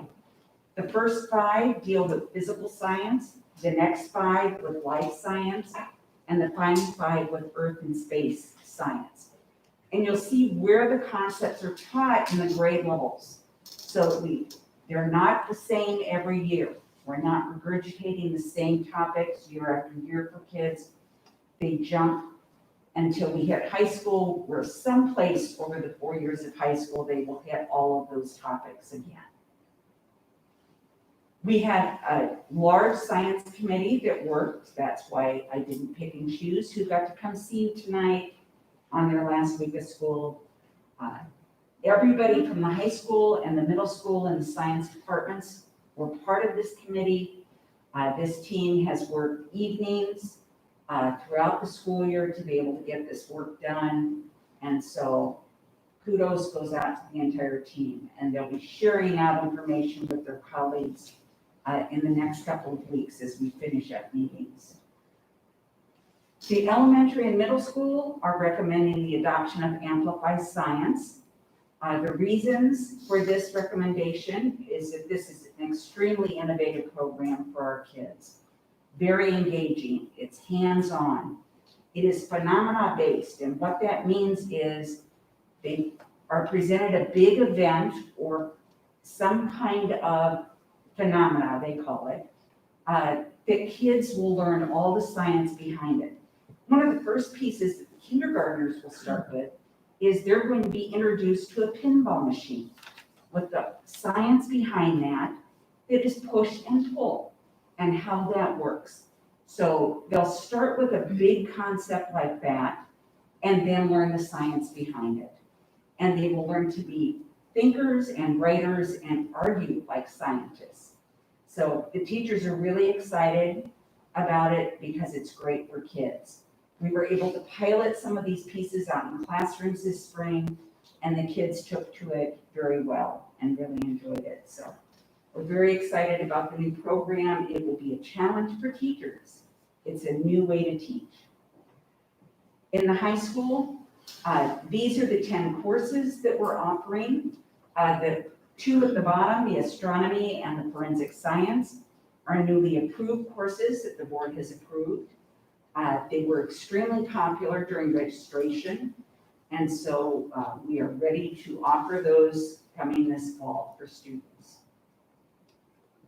The high school, we are not adopting one single publisher for all of our courses. The teachers were very diligent about studying the different offerings and the best materials for kids. And so you'll see the different publishers that we are recommending for those different courses. There are 2 off to the side, Labster and Pivot Interactives. Those are both lab simulation programs that kids can do virtual labs. So it's always a challenge when we run a 42, 46-minute period to do a lab in science. This would allow us to do part of the lab digitally and virtually with kids, or for those students who happen to be absent the day of a lab, they can pick up a lab and do it on their own virtually. So these are new, up-to-date online tools that we will make available to our students in the coming year. Future plans, this is the largest budget commitment that we're going to make, at least in my career with our district. Science is very expensive. For a couple of reasons we're finding this. First, because of the growth in enrollment, of course, but also because of COVID and online school. Publishers have tripled the cost of online materials at this time. In prior adoptions for us, we could purchase a hardbound book and they would give us the online book for students. It's just the opposite now. Nothing is free. You pay full price of over $100 for a book for a student. You pay that $100 again for the online book. With being a one-to-one district, it's imperative that our kids have both the online as well as that textbook. We'll do classroom sets of books, but every student would have the digital copy of the book. So they are not carrying the 100-pound backpacks with those textbooks home every night. They would have their Chromebook to be able to do that work. So very expensive, and Dr. Tinnell and I have been negotiating with the publishers to do a list on this, to trim it down. Major shifts in science, as I said, lots of training for our teachers because it's a new way to teach science. It's very hands-on, lots of writing, investigations, great for kids, but it's going to be a challenge for teachers as we transition. So we'll be doing additional training for teachers in the 3 dimensions of teaching science, very integrated with real-life problems. Why do you do a titration in chemistry? Well, it's because the pond. Something ended up in the pond and it killed some fish. So let's investigate and study the water and do that titration. So really real world situations for our kids, and then the science behind it to find the answers. So very excited about the work and the progress we've made this year moving in that direction.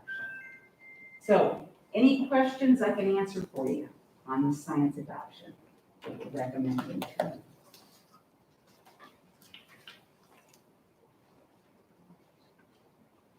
I do have a couple. I'm curious about the teacher training and development. What does that look like in terms of support? You had a variety of publishers, of course, around that curricula. I imagine the level of support that they provide might vary across those, but I'm curious about, is all of that training expected to be done internally? We get a train the trainer kind of thing, or do they provide personnel alongside their virtual materials? How does that look?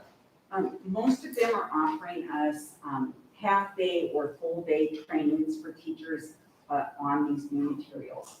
In addition to that, our ESU 3 has a science consultant who is trained in many of these areas and will come out and work with our teachers.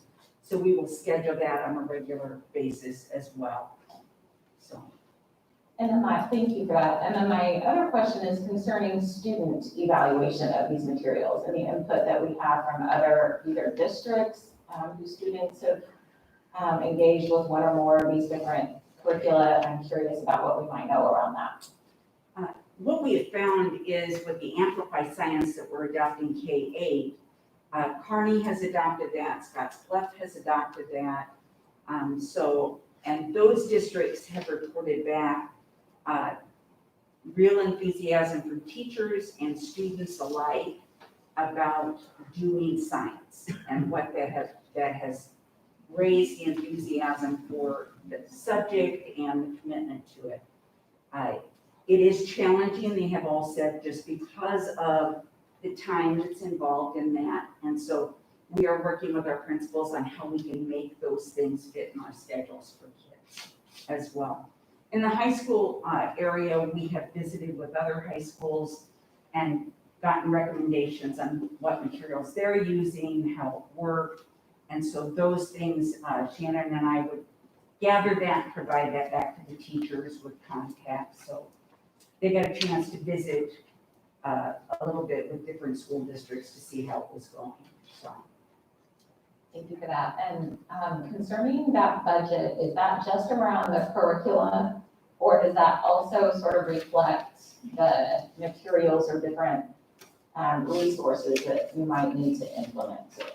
It primarily is the books for teachers and students, the online as well as the paper, but it also includes all the lab materials as well. So from kindergarten through the middle school, there are kits that are provided for the kids. There are additional informative reading materials for the elementary classrooms that go with this. In the high school, with the astronomy course, we will have to add some telescopes, and that's included in this package as well. So that was my question. Thanks for that. And then a last and sort of related one. Are there any concerns from educators in any of our buildings, K-5 or 6-8 or even high school, around the facilities that we have to accommodate implementing some of this, the spaces, the labs, the Bunsen burners? Well, with as packed as we are in some of our buildings, the storage is always a challenge at times when we're sharing classrooms. At the secondary level, we have designed and built labs, and so we're in good shape there as we move forward with those areas. But in the elementary, until we open our next elementary building, we'll be challenged with storage of materials at times. But the principals are very creative on how they address those things, and we figure it out. I promise that's all for me.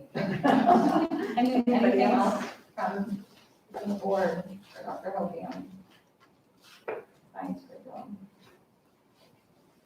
Thank you for that. You're welcome. Presentation, Dr. Hogan.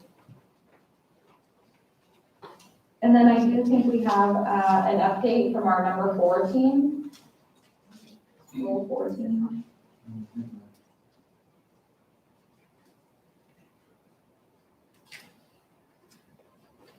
Good evening, we're strategic planning goal number 4. And what goal number 4 is the social, emotional, cultural needs of our students.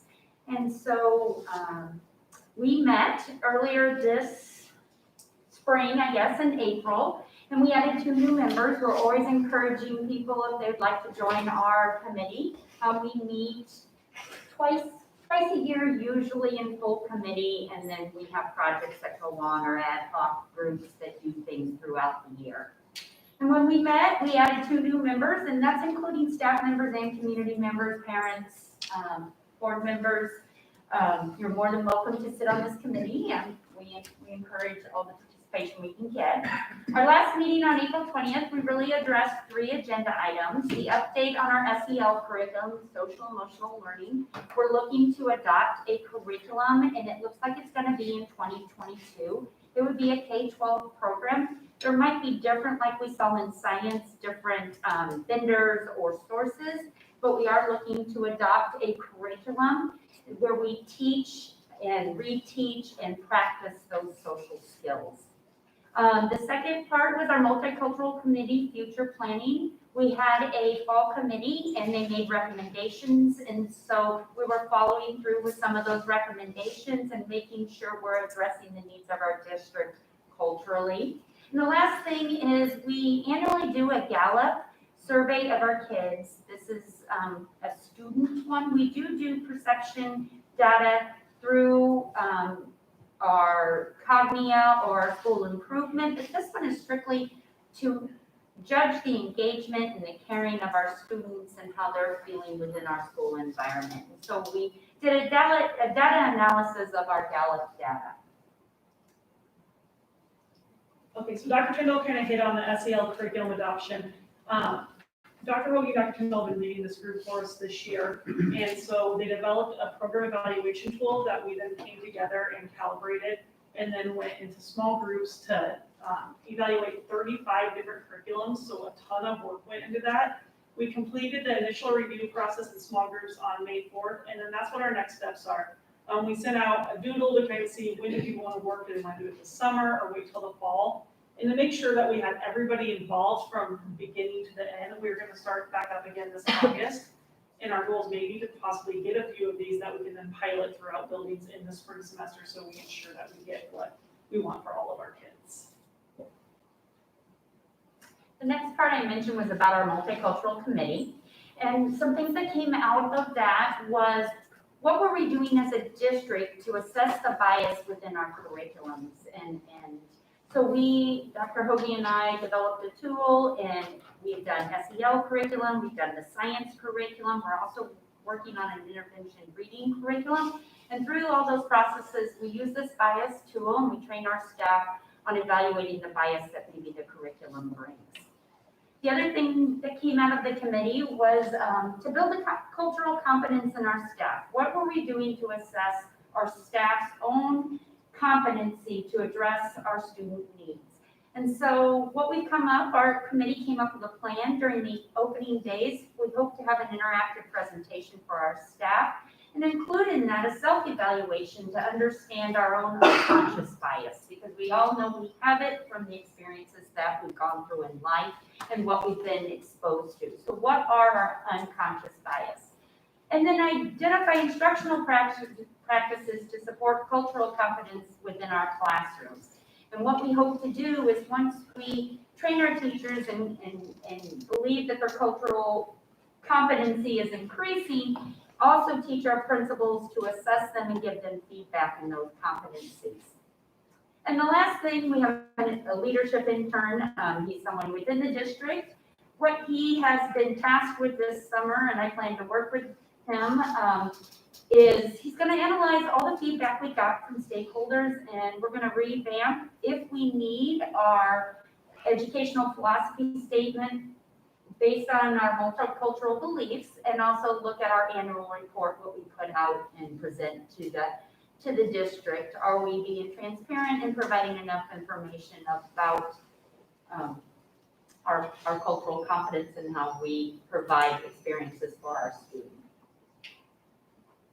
The third piece that Dr. Tyndall talked about was the Gallup data analysis. So our fifth graders are who take the Gallup data poll.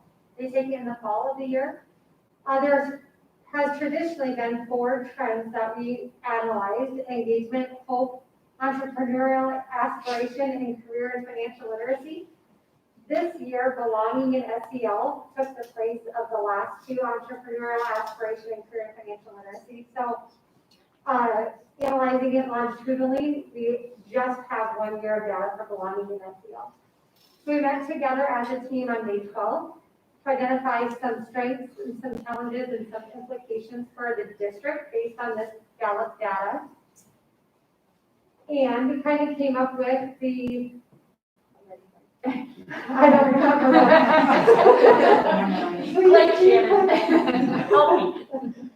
Strengths are, we noticed across the district that students have fun at school. The students say that their teachers care about them and they want what's best for them. Students feel like they feel safe and they develop listening skills at school. Some challenges that came about that we noticed longitudinally across this data. We want to increase student hope through goal setting. There's a question about I have many goals, and that came up as one of our lower scores. Students are weak in expressing their feelings. The question is, if I'm mad or upset, I'm very good at expressing my feelings. That came up as one of our lowest scores. And we want to increase the use of positive feedback from our staff to our students. So some implications that came through when we're working in this SEL committee, we want to outline a positive recognition program similar to PBIS in our elementaries, our middle school, and our high school. The SEL curriculum that we're hoping to adopt will have strong themes in developing productive identification and expression of feelings. And we want to really give our students the opportunity to set and measure short and long-term goals to help with that goal setting. We also analyzed this data then by building after we did it as a district. So that's the end of our presentation. Do you have any questions about our work and what's coming next? With the data analysis, so this was just fifth graders, the data, right? Yep, the We fifth saw graders that. who takes it out. I do have a question about the social emotional learning curriculum and plan. How would you say, and I imagine you have some things in mind, but how might you say that the multicultural piece is well integrated into that social emotional learning plan? Do you see those kind of side by side, or do we see multicultural integrated directly into that? Do you have a thought? I believe it's integrated into that in those social skills of acceptance and belonging and, you know, your helping, I'm trying to think. I said it, but I think it's integrated, those social skills and are in there. And so, you know, along with that is kind of, we hope within our program is to do some kind of assessment piece. And what comes out of there is also what needs are we not meeting of our students? And so then we can address that through our counseling program and target things that kids need. So that is a component we're also looking at through our program. Thank you. Any other questions from the board? Thank you, leaders. Welcome. Appreciate that feedback. That concludes our reports. Did I missed anyone, leaders? Good. Okay, we'll transition to what I like to think about as ongoing business when it comes to construction change orders. I do believe we have a few. We do have a few for you this evening. Two of those are, one of those, excuse me, is Pine Creek Addition. As you can see, added plywood is vacuum closets, and then two of them there, elementary number 5. A lot of this is to do with site development. I'd ask that the board consider a motion for these as they are before you. There is a potential motion before the board concerning these few change orders. I move to approve all items listed for construction project change orders for Pine Creek Addition and Second Middle School at a cost of $9,197.28. And that does reflect the few CCRs mentioned on the next page for that breakout, leaders. A motion from Mark. Is there a second? I'll second. Thank you, Kara. There's a motion by Mark and a second by Kara to approve the 3 items listed for construction change orders that total just over $9,000. Are there any questions or input from the board on these change orders? Hearing none, Jody, please call the roll. Kara? Yes. Heather? Yes. Valerie? Yes. Allison? Yes. Tim? Yes. Mark? Yes. And the motion to approve the 3 change orders mentioned for just over $9,000 is approved. And we'll move next to our pandemic plan. Do we have some updates to share regarding that, Dr. Hogan? Yes. Our plan starts as usual this month, but our goal is safety for all of our people. And we'll give you some highlights: school operations, cleaning, academics, and health services. Our tiers have not changed. How we determine that has not changed. We're pretty stable in March and April on our monthly numbers. This document really looks at the number of students who are out with positive cases that week before I prepare your report for you. So at that day and time, we had 9 kids out with positive cases. We had 28 students out because of close contact and quarantine, whether that was from at school or outside of school. And most of it is outside of school because we're in masks, and so that eliminates that exposure unless there are symptoms. So remote learners for both those on quarantine as well as those who were on remote learning, we were at 143, and we had no staff out on this date for FERPA. We have been continuing to operate in yellow. That means limiting visitors, and we're gonna get through this week. We're in masks. We want to preserve the end of the year because of that quarantine factor. If we would remove masks, it was very clearly delineated for us by the health department that we would have to quarantine people should we have a positive case. So because of that, we want to not take away any of the celebrations or end of the year events with state track and state baseball. So we recommended that we would finish the year in masks so that we could reserve those activities for kids without quarantine. In academics, we started the year with the list of students in remote learning. At the end of April, we dropped those numbers. Many families wanted the kids back in school to be able to finish the school year. So the areas in red are the grade levels. We had students in quarantine having to do remote learning due to that factor. So we have continued right about that 4 to 5% out throughout the year, the last couple of months with quarantines. Upcoming things in academics with summer school, the elementary, we will have 258 students attending summer school. This is our highest number ever that we are offering summer school to. We had many parents who wanted to be able to have their students participate in this, as well as all students who have individual reading plans were offered summer school as well, so that we could maintain that level of success for those students that they had seen throughout the year. We have 5 of our EL students and 72 of our special ed students who are also participating in the program for elementary. At the middle school, we're doing reading, writing, and mathematics is our focus.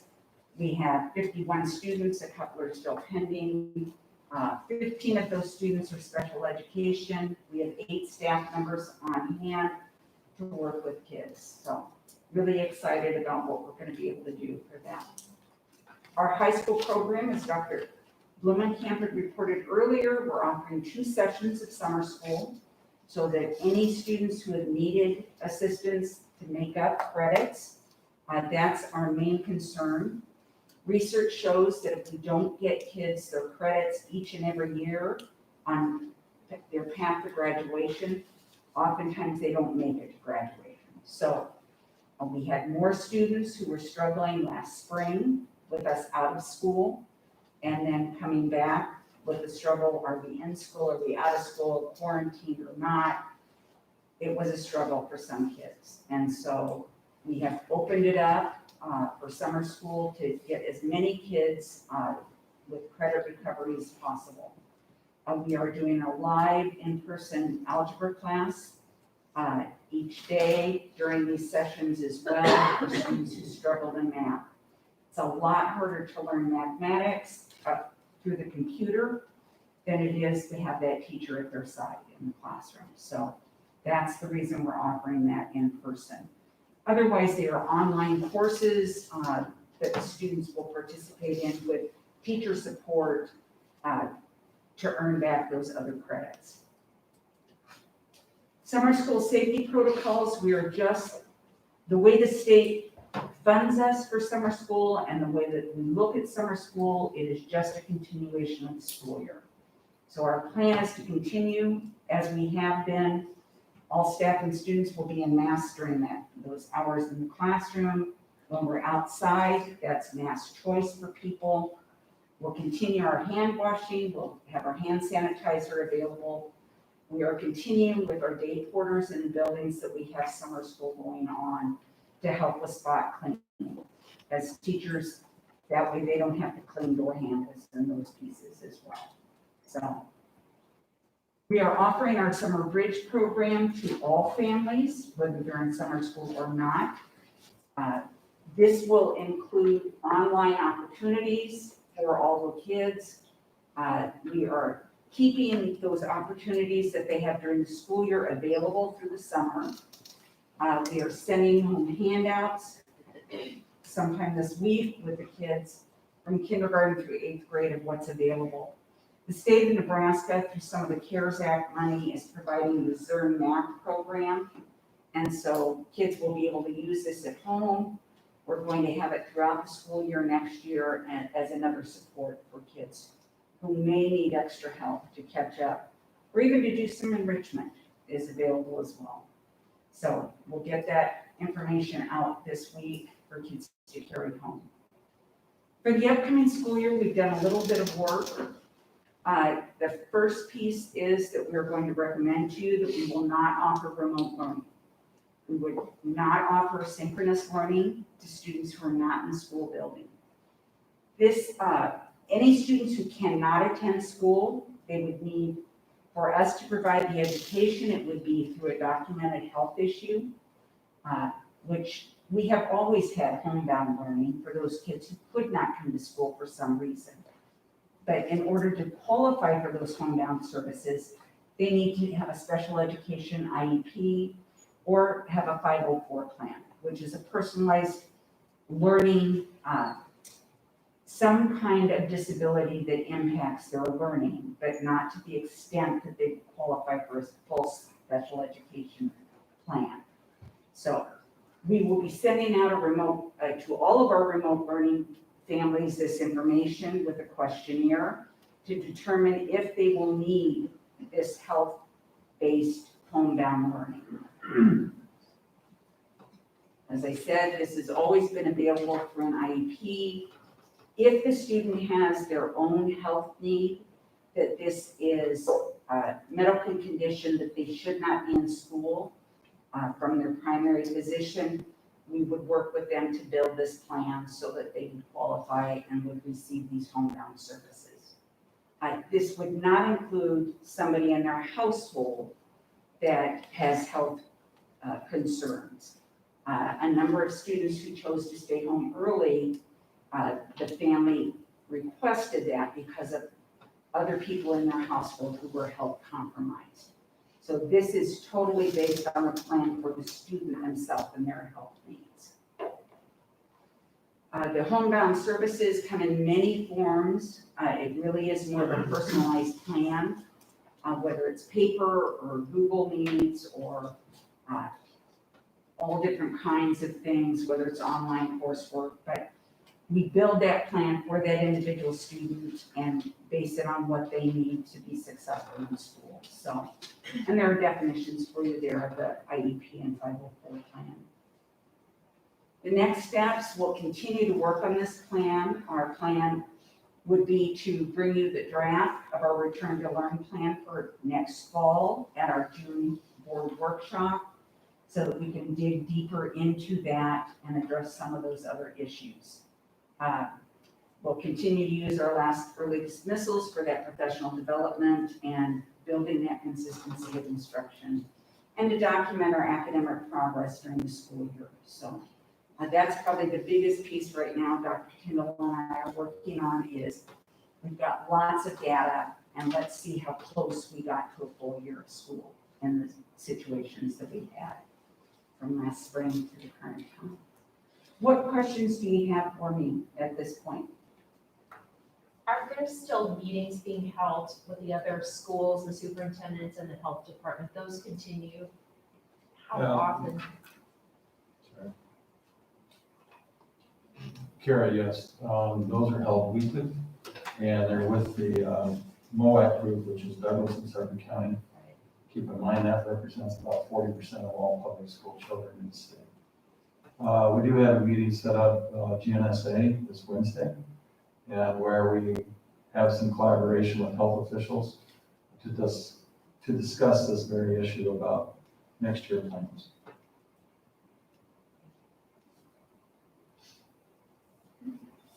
So if I look at this correctly, our remote learners this year were around 4%, with most of those being at the middle and high school level. And so here comes my questions, two of them. Did we see a decrease in academic progress generally speaking, was it harder for those that were in remote learning to learn? Did we see a decrease in their success? So that's one question. And the other one is, what is our reintegration plan? Let's just imagine that these 4% of students have been out for a year and a half. I have no idea. But is there some sort of reintegration plan or something to get them back in confidently? What, to answer your first question, yes. We did have concerns with academic achievement for those students at home. Oftentimes, they weren't making it to class for whatever reason. And so non-attendance often is a struggle for kids to keep up in class, whether it's in-person school or at home school. So yes, we did see students struggling. Oftentimes, our principals met with families and worked with them to hopefully get them back in school as a decision during the school year. But as you can see, that didn't fit for all people throughout that time. Some of those remote learners are kids that we are offering credit recovery to at this current time. So that is, yes, a concern for us to bring them back. The reintegration plan for those students, we'll be working building by building on that. But for some students who have not had any measurement of learning, for some cases, the parents worked with us. We either could do some remote testing or parents brought kids in. And so we do have some data on progress made. So that is one tool that we're using to at least see where we're at. From there, principals have had to have some hard conversations with some families about we saw no progress or there was not enough attendance, that we had concerns about advancing grades. So it really ranged widely on what we needed to do for each family, and we're continuing to meet with families and evaluate students' progress at this time. Thank you. Welcome. Any other questions? No questions, but I do have a couple comments. So I attended commencement on Sunday, so perhaps I'm in a naturally reflective mood. But I wanted to give some thank yous and recognitions as I look back on the past year here. And the first group I'd like to hit is our staff, food service, bus drivers, maintenance. I remember sitting here at this time last year wondering how we were going to feed kids through the summer. We were one of the few districts that had summer school. Thank you to those folks for creating an environment, whether it's on the bus or in our building, or in our kids' stomachs, that was conducive to learning. Secondly, I'd like to thank and recognize all of our teachers, particularly for the extra work that remote learning definitely was, but also for finding ways to connect with and care for your students, new ways, which I know you did and did effectively, and thank you for supporting the learning of our kids in ways that we haven't had to before. I'd like to thank our administrators. Certainly you've had new duties. Some of you are now expert contact tracers. I know there were many tough decisions, but what I want to thank you for specifically are the many solutions that you provided to individual students that none of us know about, that helped facilitate them navigating a very difficult environment for them successfully. And lastly, I wanted to thank our community. I remember a room full of people here in August saying, we want our kids in school.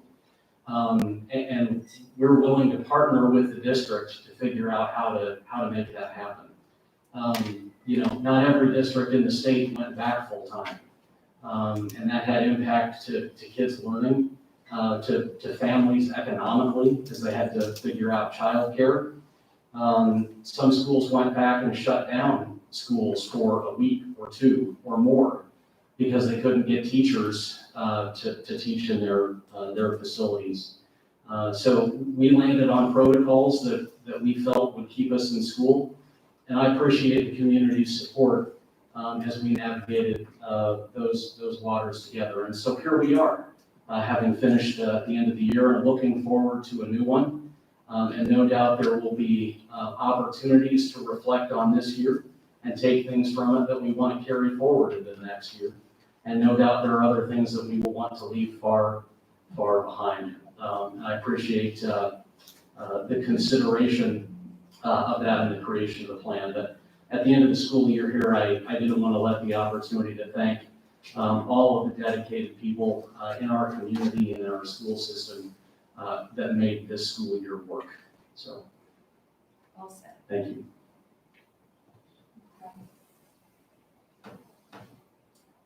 A short, less reflective, but nonetheless true vignette in that vein.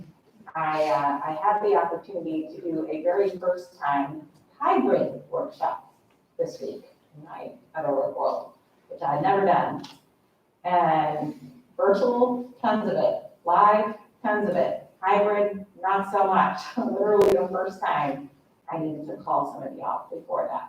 We pulled it off, but I know to your point of we've learned a lot about how to do a lot of hard things. That's a hard thing. So just kind of add that little piece. I can definitely appreciate that in a new way. It's not easy to do that.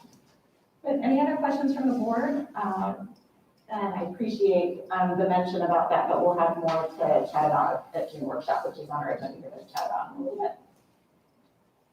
Good, so we'll transition to some new things, well, new and recurring things. So I believe, Mr. Edens, you have some input for us concerning what your teams are going to be busy about in the summertime.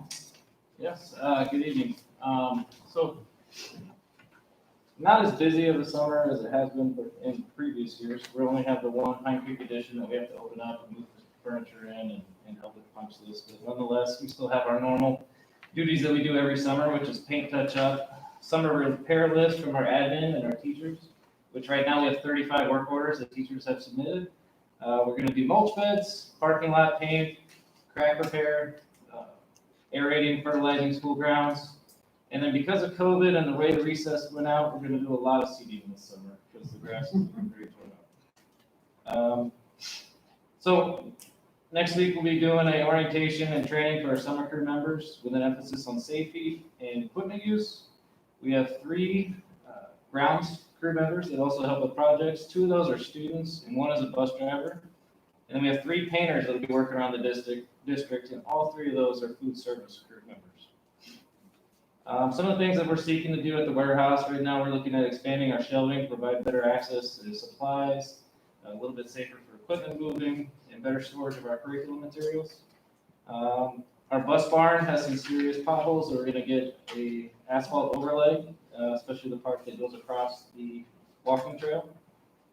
Over the next week or so, I'll be coordinating with the admin and our gym facilitators to get a schedule so we can get the buildings cold and dark when they're not in use, so we can save some money in utilities. Also be finishing up a complete list of projects that I'll present at next month's school board meeting. And then I'm rebidding custodial consumables, as exciting as that sounds. So looking to find a little bit of savings there in the custodial consumables. Any questions? How does your list look with respect to other summer years? Similar in terms of amount of work, growing? It's always been my goal to have a smaller and smaller list at the beginning of each summer from teachers. Being that we want to develop our maintenance guys that they're approachable. So if there's a problem in their room, they're asking for that to be repaired sooner rather than waiting until the summer. I think my first year we had 175, and then we've dropped every year since then. And right now we're only at 35. So That's great. Thank you for that.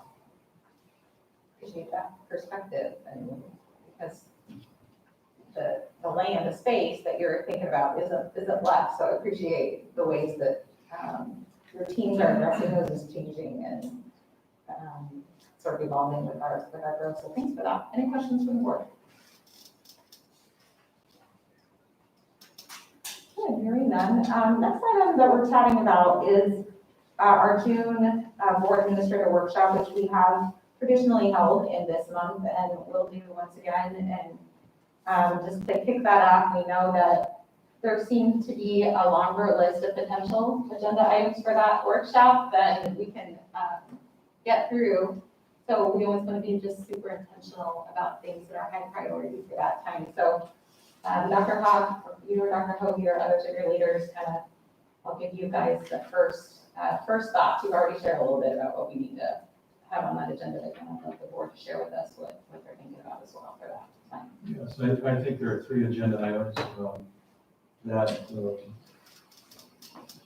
will be well known. Obviously, the return to learn plan for next year. Growth is a very common one we talked about in June as we approach a new year, and what we have is estimated numbers. Within growth also comes the opening of 2 new buildings. And so we'll discuss a little bit of timeline and some of the tasks which administration and the board will have to undergo next year as they get ready for populating, opening those 2 new elementary buildings. As you can see, I put some other things up there, strategic planning, technology, things of that nature. But are there any items that the board wishes to put on the agenda as they look forward down the road?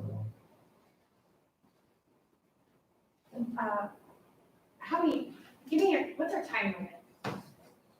Yeah, The our time limit workshop? for the workshop? Yeah, is it? That's up to you. Right, so generally speaking, it's like 2 hours, right? Is that what I remember? 2 to 3. Okay, and so, here's just a reflection point, I guess, for all of us, in that, in terms of content and knowing that and that sounds like a long time, but boy, it sure goes fast, right? Like that's where we get to ask some of those questions and we dialogue and we brainstorm and look at the growth. And so, and this is just coming from my personal perspective, I don't know how to say, what I don't really want to see is like, comparison models of other things that are like 5 years out. And I don't know how best to say that because we have so much going on right now that's like on our hot plate, right? So I feel like that time is going to be well spent with the short-term look and of course our data numbers over the next decade and when we need to do that bond for the second high school, and those things are very important. But I've seen in other workshops where we've had like comparison models, and so what if, the high school looked like this or like that? And I guess what I'm asking for is that we try and focus our content on the more short-term hot button items. Am I making sense here? As opposed to like looking too far down the road. So whatever that's worth, but thank you. So we have done, we definitely have spent time on that long-term vision. We'll call short-term 3-ish years to 5-ish years, but we, to your point, have done long-term visioning and planning too. And I definitely hear that point that there's a lot within the 18 months to 3 years short-term. So appreciate that input.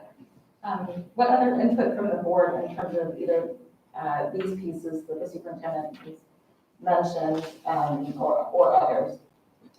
You have time for that time. I guess clarification, earlier you referenced a workshop for policy. You wanted to be clear that you're not contemplating this session for that. So maybe setting an expectation that there is another workshop forthcoming, but to Heather's point on sort of not being a mile wide and an inch deep, but being able to kind of focus on certain topics, and hearing that that's something we would want to focus some discussion on. I wanted to be clear that you are contemplating a separate session. So thank you for the question. It is something I wanted to chat with y'all about. So I mentioned previously around doing board development, inviting a board expert who equips boards in various aspects of their work to come and spend a little time with us. I think that's probably too much, and I'm tagging on that policy conversation because some of that, because that is an important piece of our work, could be layered onto that work.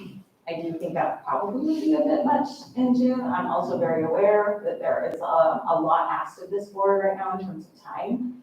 My thought was that we could have a second workshop that's around board development elements that can include that policy piece and perhaps do that in July. So we haven't had that extra summer ask, I could throw out time around that, but I think it could be, but I'd really love for this, for you all leaders to kind of reflect on that and help me know, what do you think? Thank you, that's useful. I mostly wanted to know if you intend a separate session for that, we need not try to add it in June, which may make space for some other topic. Right. And I guess I would suggest if we feel like that's problematic, to layer on a second summertime workshop that's really more focused around our own development and work and governance, and that feels okay, to do that separately, great. If it isn't, I would prioritize that element for June, is what I'm suggesting, I think. I'd love feedback about that. We don't have to decide, we can decide our agenda for the workshop at a later time, but I did want y'all to reflect on that. But any other, that was one, but any other topics for June specifically? I think the topics are good, and I would suggest separating those two out, because I think policies would be probably a bigger conversation than we're gonna give them. And just to be clear, it would just be one line item about that, but I agree, it could, about the mile wide and then deep, there can be very deep, so I appreciate that. It's good, thanks, Karen. Heather, did you have something else? Well, I was just gonna tag on the robust nature of the policy review. Is there a way that we can parse some of that and either bring it into our monthly meetings, or see how we can, maybe an ad hoc committee? I mean, I don't know, I'm not on the policy committee, I'm not, but I just wonder if there's a way to look at doing that.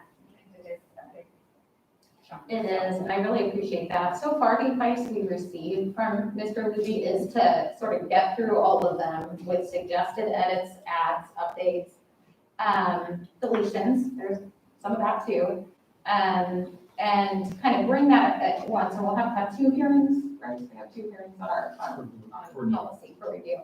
But the hope would be to kind of consider particular ones that might need more of a collaborative effort, even ahead of that time. You're going to get the chance, of course, to review all of them. So I really hear that. If there is another way that we can incorporate some of that, I think it makes sense to think about, and we will do that at our June chat even some more. But right now, that's kind of what he's recommended. That was also my thought about layering on an additional time for a workshop where we could allocate some of that, and the committee would work hard to bring some of those discussion points to the board to kind of sort through with and for you around some of that we might need a little bit more mulling over even before we bring the manual to y'all for review.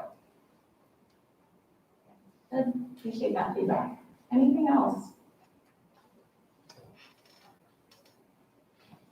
All right, those are good thoughts.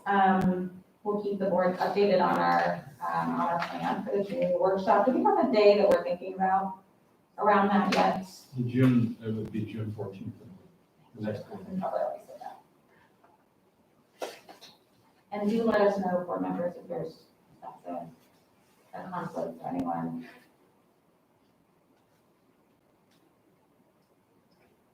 Okay. Good, transitioning, I believe we do have some resignations, and probably some hires as well. Yes, you do.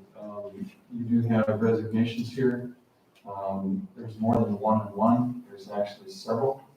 And those are in your notes.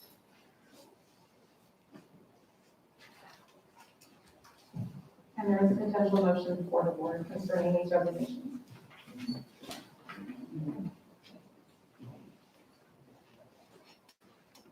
All right, I will move to accept the resignations of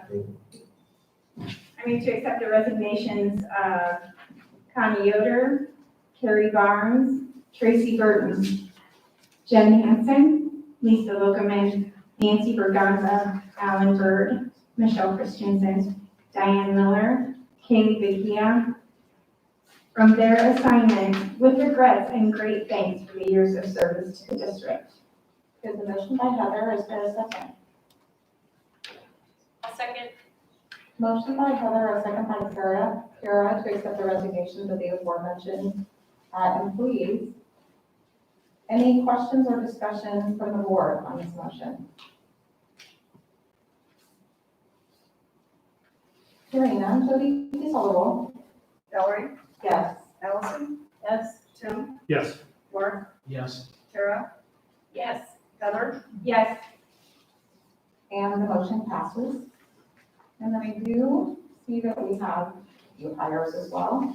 You do it, they're in two different groups. One is certified staff, the other is support staff. And again, there's a potential motion before the board on the hiring of these staff members. I move to accept the recommendation of the administration and approve the hiring of personnel for the 2021-22 school year pending and conditional on the 2021-22 budget approval as presented, and for King certified teacher for elementary, Rachel Emery, certified teacher for preschool, Gabrielle Greeley, certified teacher for fourth grade at Anchor Point, Amanda Mark, thank you, certified teacher for high school English, Natalia Asiana. thank you, certified teacher for second grade, Erica Nightingale, certified teacher for kindergarten, Dietrich DeWald, certified teacher for middle school speech, Helena Olson, certified teacher for kindergarten, Amanda Bosch, elementary counselor, and Jessica Lieber, certified teacher for fifth grade. Thank you, Kara. There's a motion by Kara to accept the recommendation to approve the hiring of these personnel. Is there a second? I'll second. Thank you, Tim. There's a motion by Kara and a second by Tim to accept the recommendation of the administration to approve hiring of these individuals. Are there any questions or discussion from the board? And hearing none, Jody, please call the roll. Heather, Yes. Valerie, Yes. Allison, Yes. Tim, Yes. Mark, Yes. Kara, Yes. And we do have a potential motion before the board concerning this additional staff member.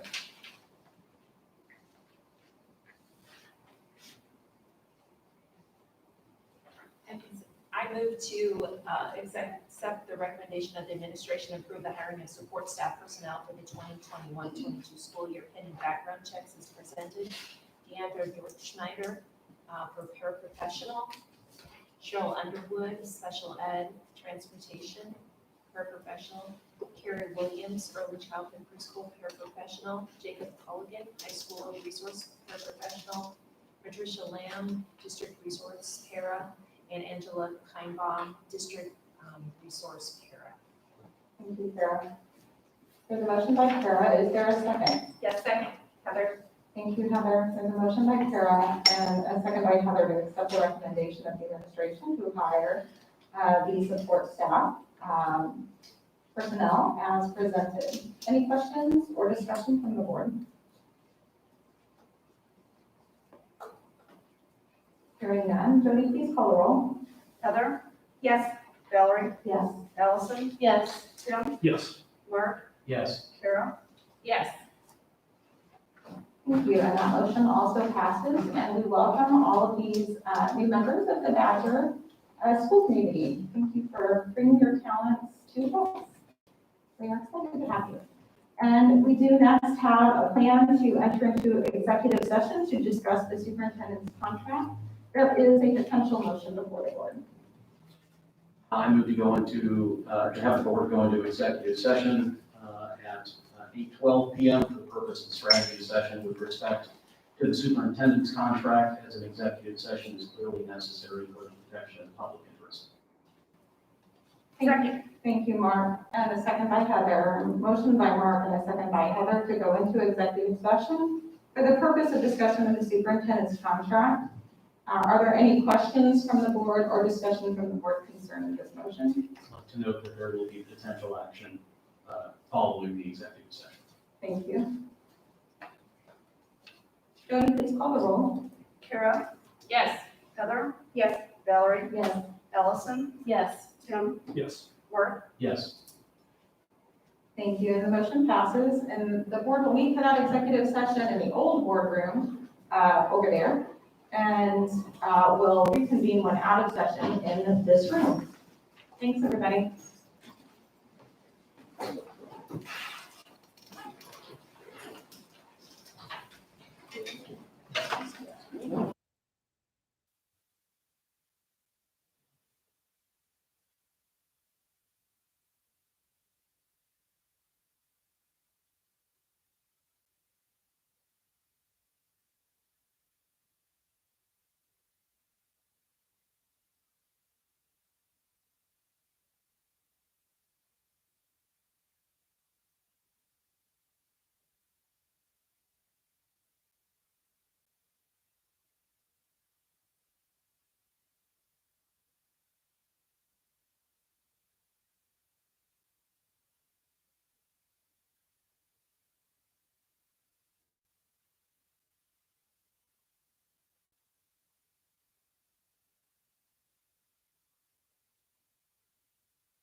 For those of you listening at home, we will keep the stream live and resume once they come back from the executive session, since there is a potential action.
Can you all hear me okay? I don't turn that on, is that okay? Okay, we are back in open session at, is that 9:12? 9:12, yeah, that was executive session concerning the superintendent's contract. I move to approve the superintendent's contract as presented, amending the action date referenced in the contract from May 10, 2021 to May 17, 2021. Second. There's a motion by Mark and a second by Heather. I'd like to note that there were two changes to the superintendent's contract. One sets the salary of the superintendent at $206,200, and the other modifies the contract term to July 1st, 2021 start and end June 30, 2024. Thank you for that, and thank you for noting that. We passed that up to the secretary concerning the update of the date in the contract of May 17th too. Discussion or questions from the board concerning this motion?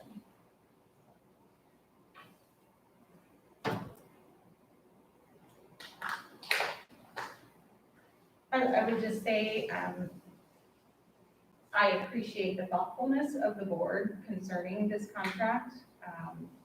We appreciate the attentiveness of our community about this contract and the reflection on the ways that we do our work, and we do this work in particular.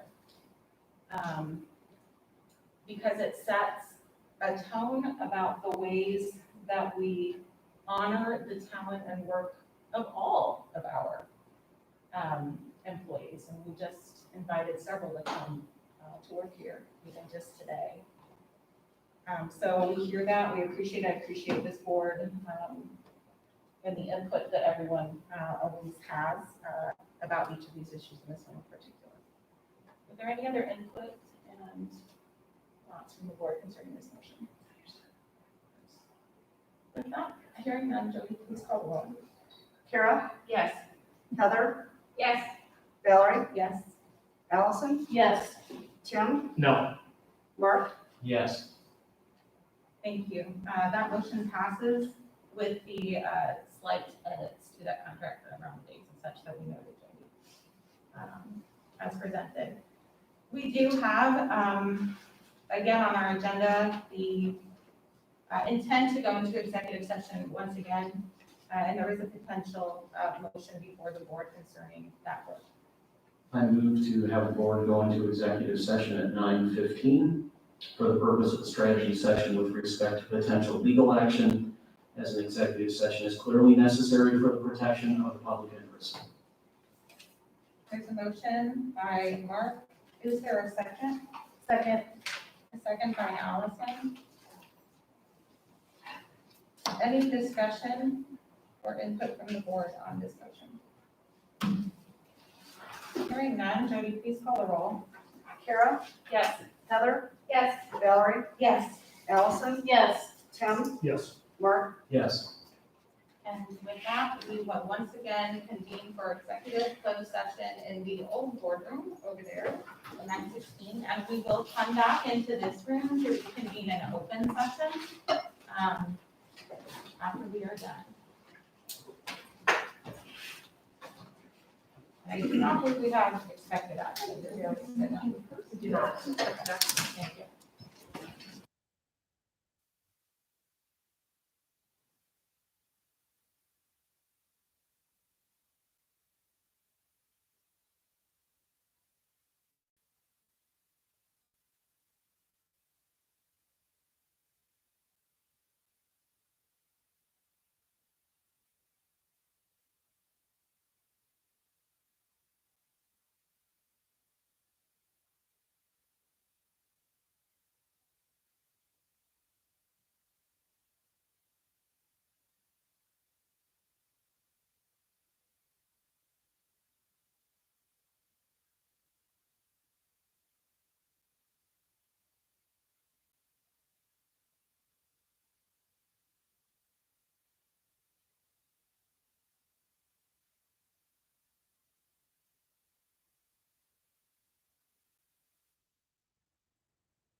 10:55 PM. Having discussed, in executive session, litigation was the motion, was proposed before we went out of open session. With that, I don't think, we have any other business and there is no action coming out of that meeting. So is there a motion to adjourn? So moved. Thank you, Tim. All in favor? Aye. And I could get none of the opposed to that. Motion carries. Thank you. Tim moves to close at 10:56. We don't need a second on that. And we are adjourned. Leaders, Thank you, everybody. I really do appreciate all of